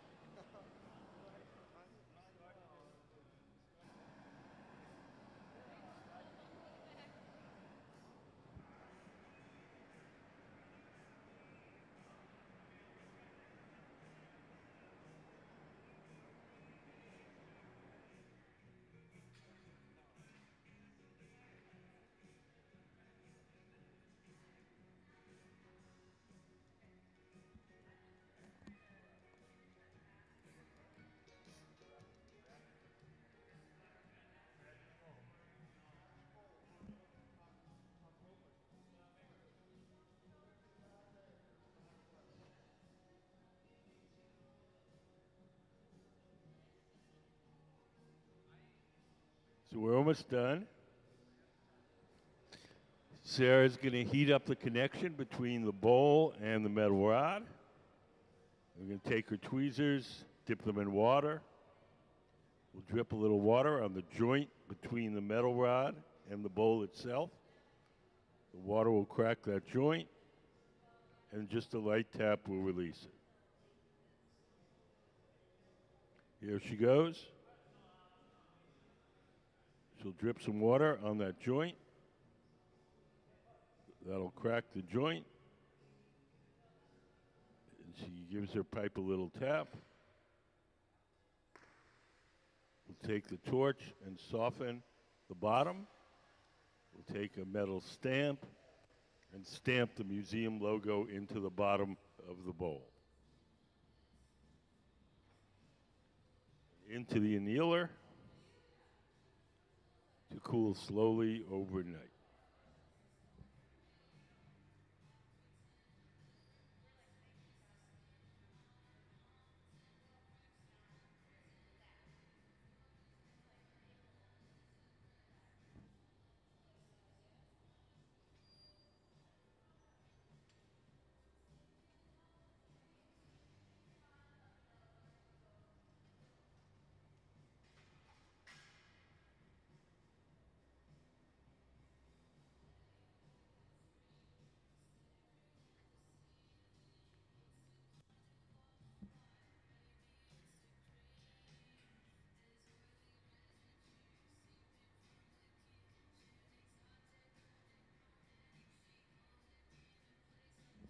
Thanks for coming in, guys.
If you just came in, we're making these bowls that you see on the pedestal.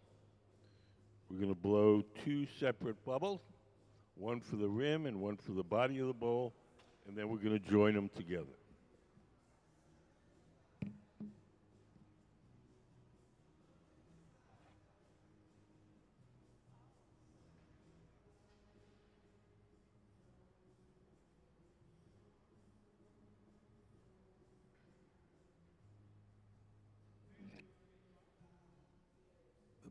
The woman in the center is Sarah Gilbert. She's making the bubble for the body of the bowl. She's dipping her bubble into our big tank of molten glass, coating her bubble with a fresh layer of hot molten glass.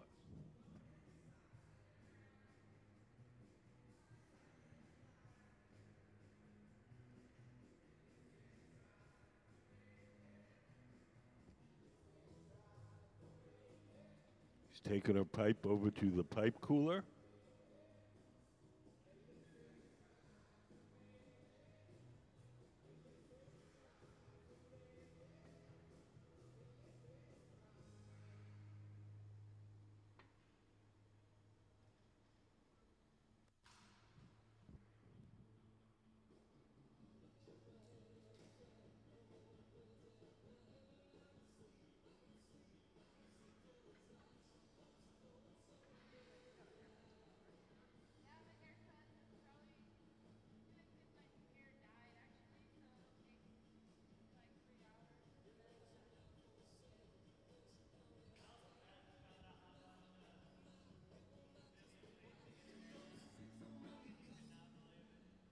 Hi, how are you guys? Good. So we're making those bowls that you see on the pedestal. The bubble that Gabe is making here, that's going to be the rim. The bubble that Sarah's making, that's going to be the body. And we're going to join the two bubbles together.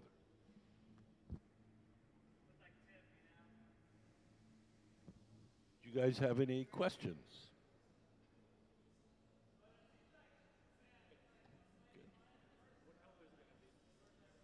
It's going to be same color, clear with bubbles in it, and then the kind of purple on top.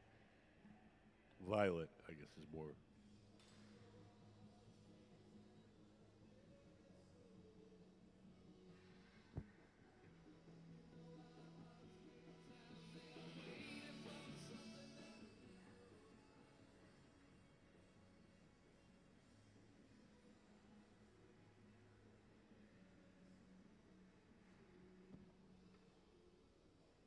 So the man seated to the left of the workbench in the center, he's the guy that's blowing. He's blowing through that steel tube, the blowpipe, and inflating the glass as Sarah, sitting at the workbench, shapes it.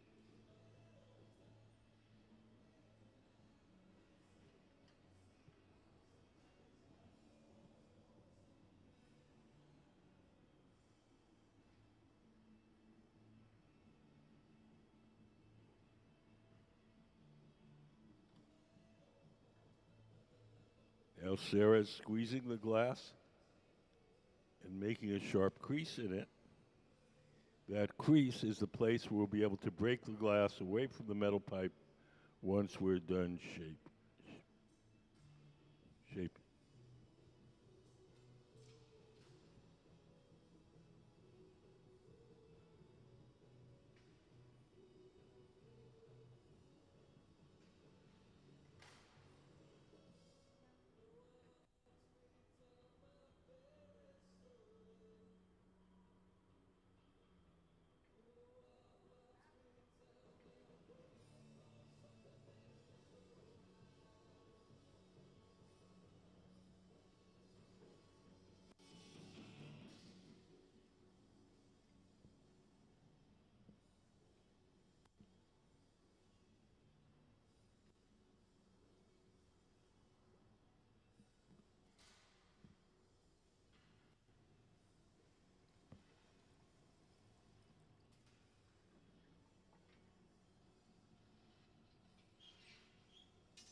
Gabe in the bench on the far right is opening up his bubble.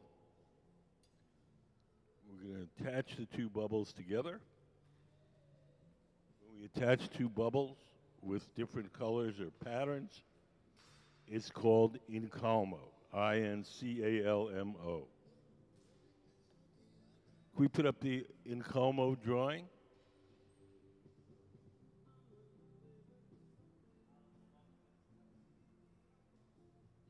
So we're going to take the two bubbles, open them up so that their diameters are the same, heat the edges up so they're soft and sticky, and stick the two of them together.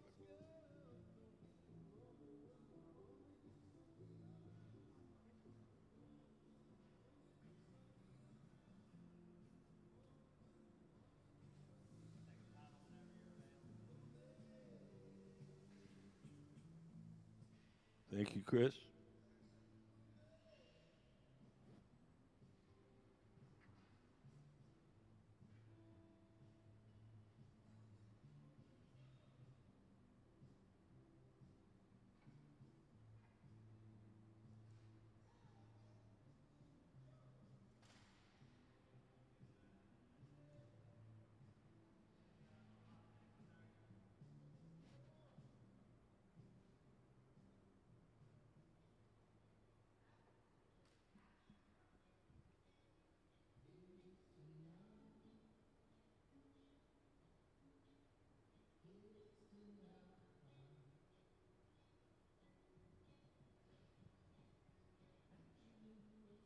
Sarah's holding a wooden paddle, Sarah in the center workbench, and flattening the bottom of the bowl.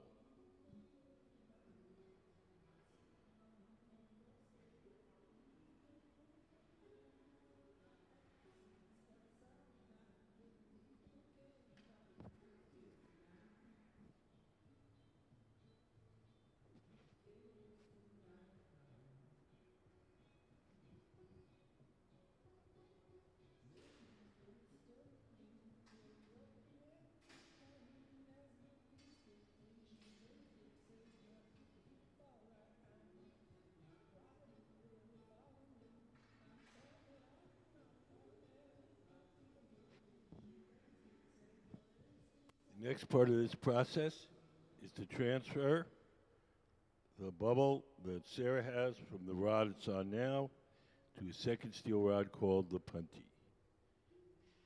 Nick in the gray shirt and shorts is going to prepare the punty. P-U-N-T-Y.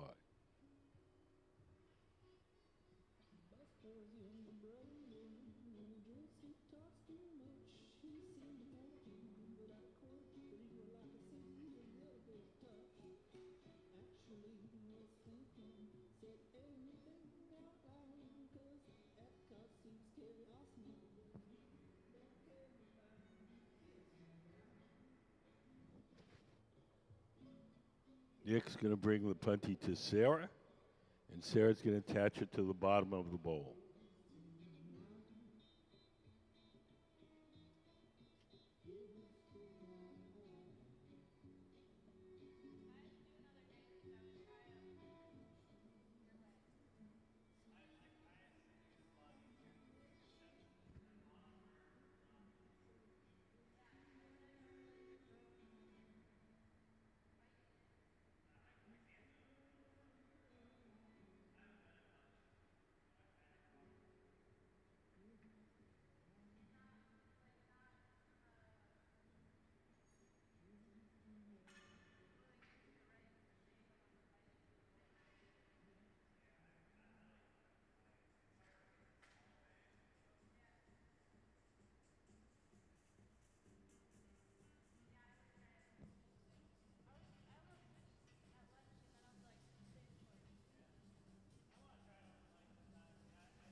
Sarah in the center is going to open up her bubble to the same diameter as Gabe's bubble. Gabe is the man on the far right. And we're going to join the two bubbles together.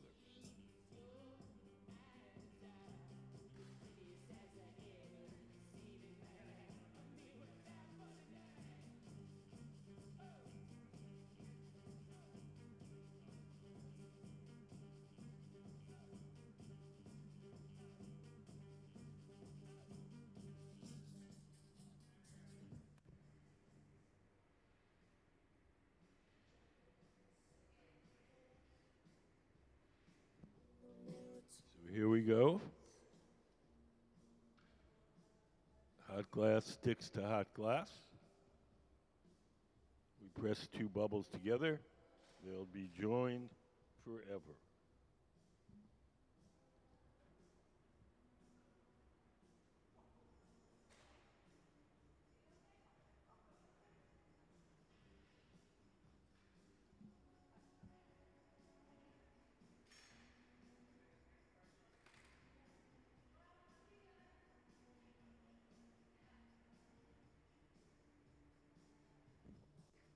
That wasn't supposed to happen. Supposed to stay on the other pipe. But it's okay.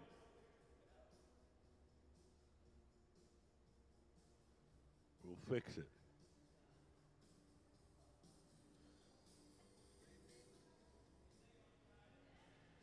It's a little mishap there. It broke off the wrong pipe. But it's still good. We'll make another punty. And try that again.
So Nick has made a new punty.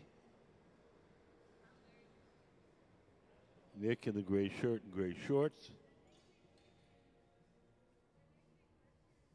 I'm going to stick it on the bottom of the bowl, and hopefully this time it'll break off the correct way.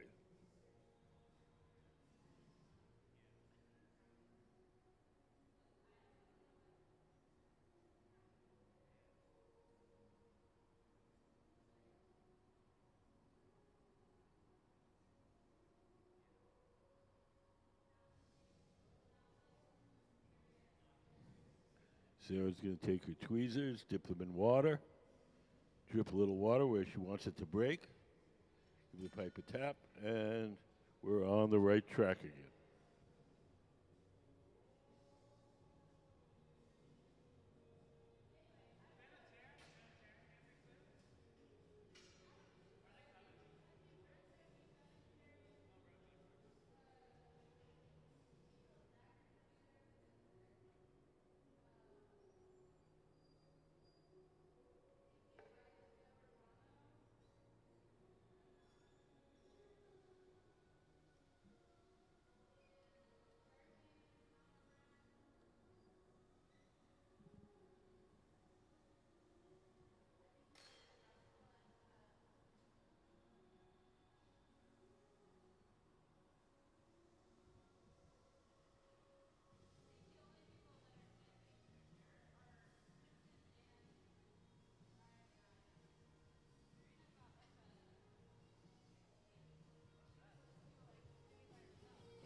Do you guys have any questions? Say what? Powder? I don't think there's any powder. Glove. You mean that pad that's on the bench? Okay, that's folded up newspaper, just plain old everyday newspaper, and we squirt water on it to keep it from burning. Can we put up the newspaper photo?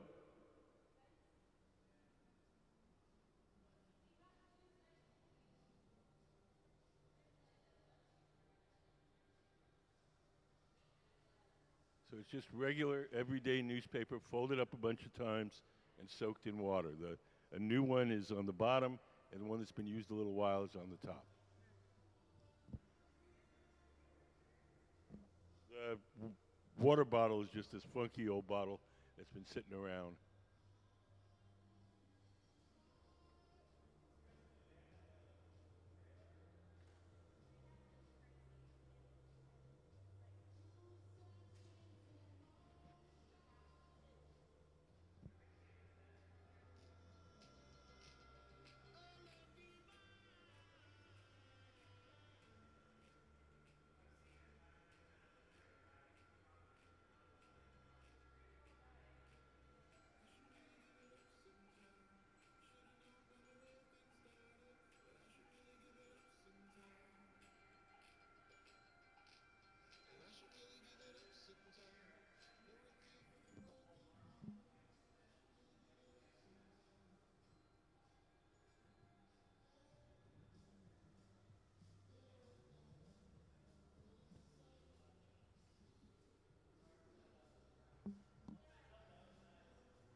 Blow a little air into the front end. Make that shape a little rounder and fuller.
Now Sarah's winding the opening by pressing on the inside of that bubble. The tool in her hand is called a parciofi, Parciofi.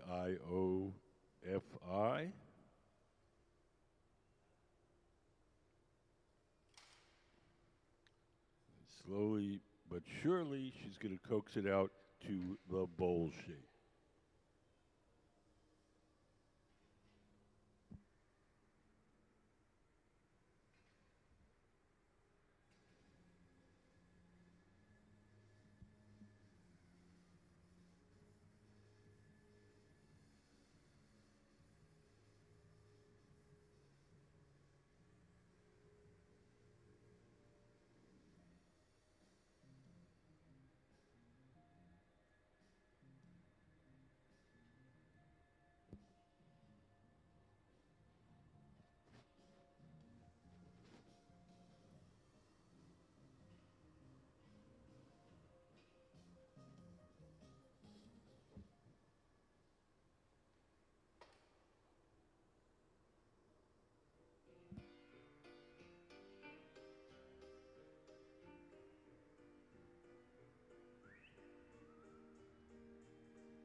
So we're almost done. Everything that we make here has to be cooled slowly or it'll break. So we'll take it off the metal rod. We'll place it in an oven called the annealer, where it'll be cooled slowly overnight.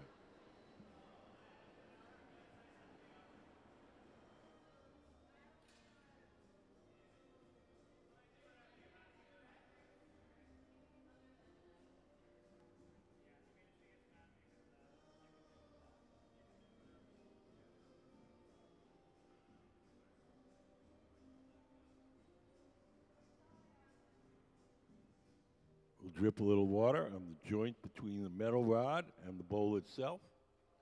The water will crack that joint, and just a light tap will release it.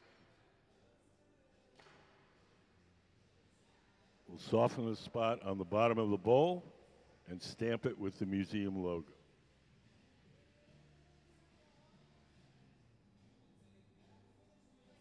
And into our annealer to cool slowly overnight.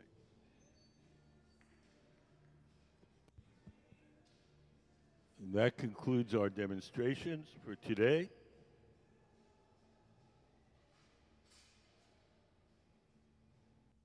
Thank you all for coming.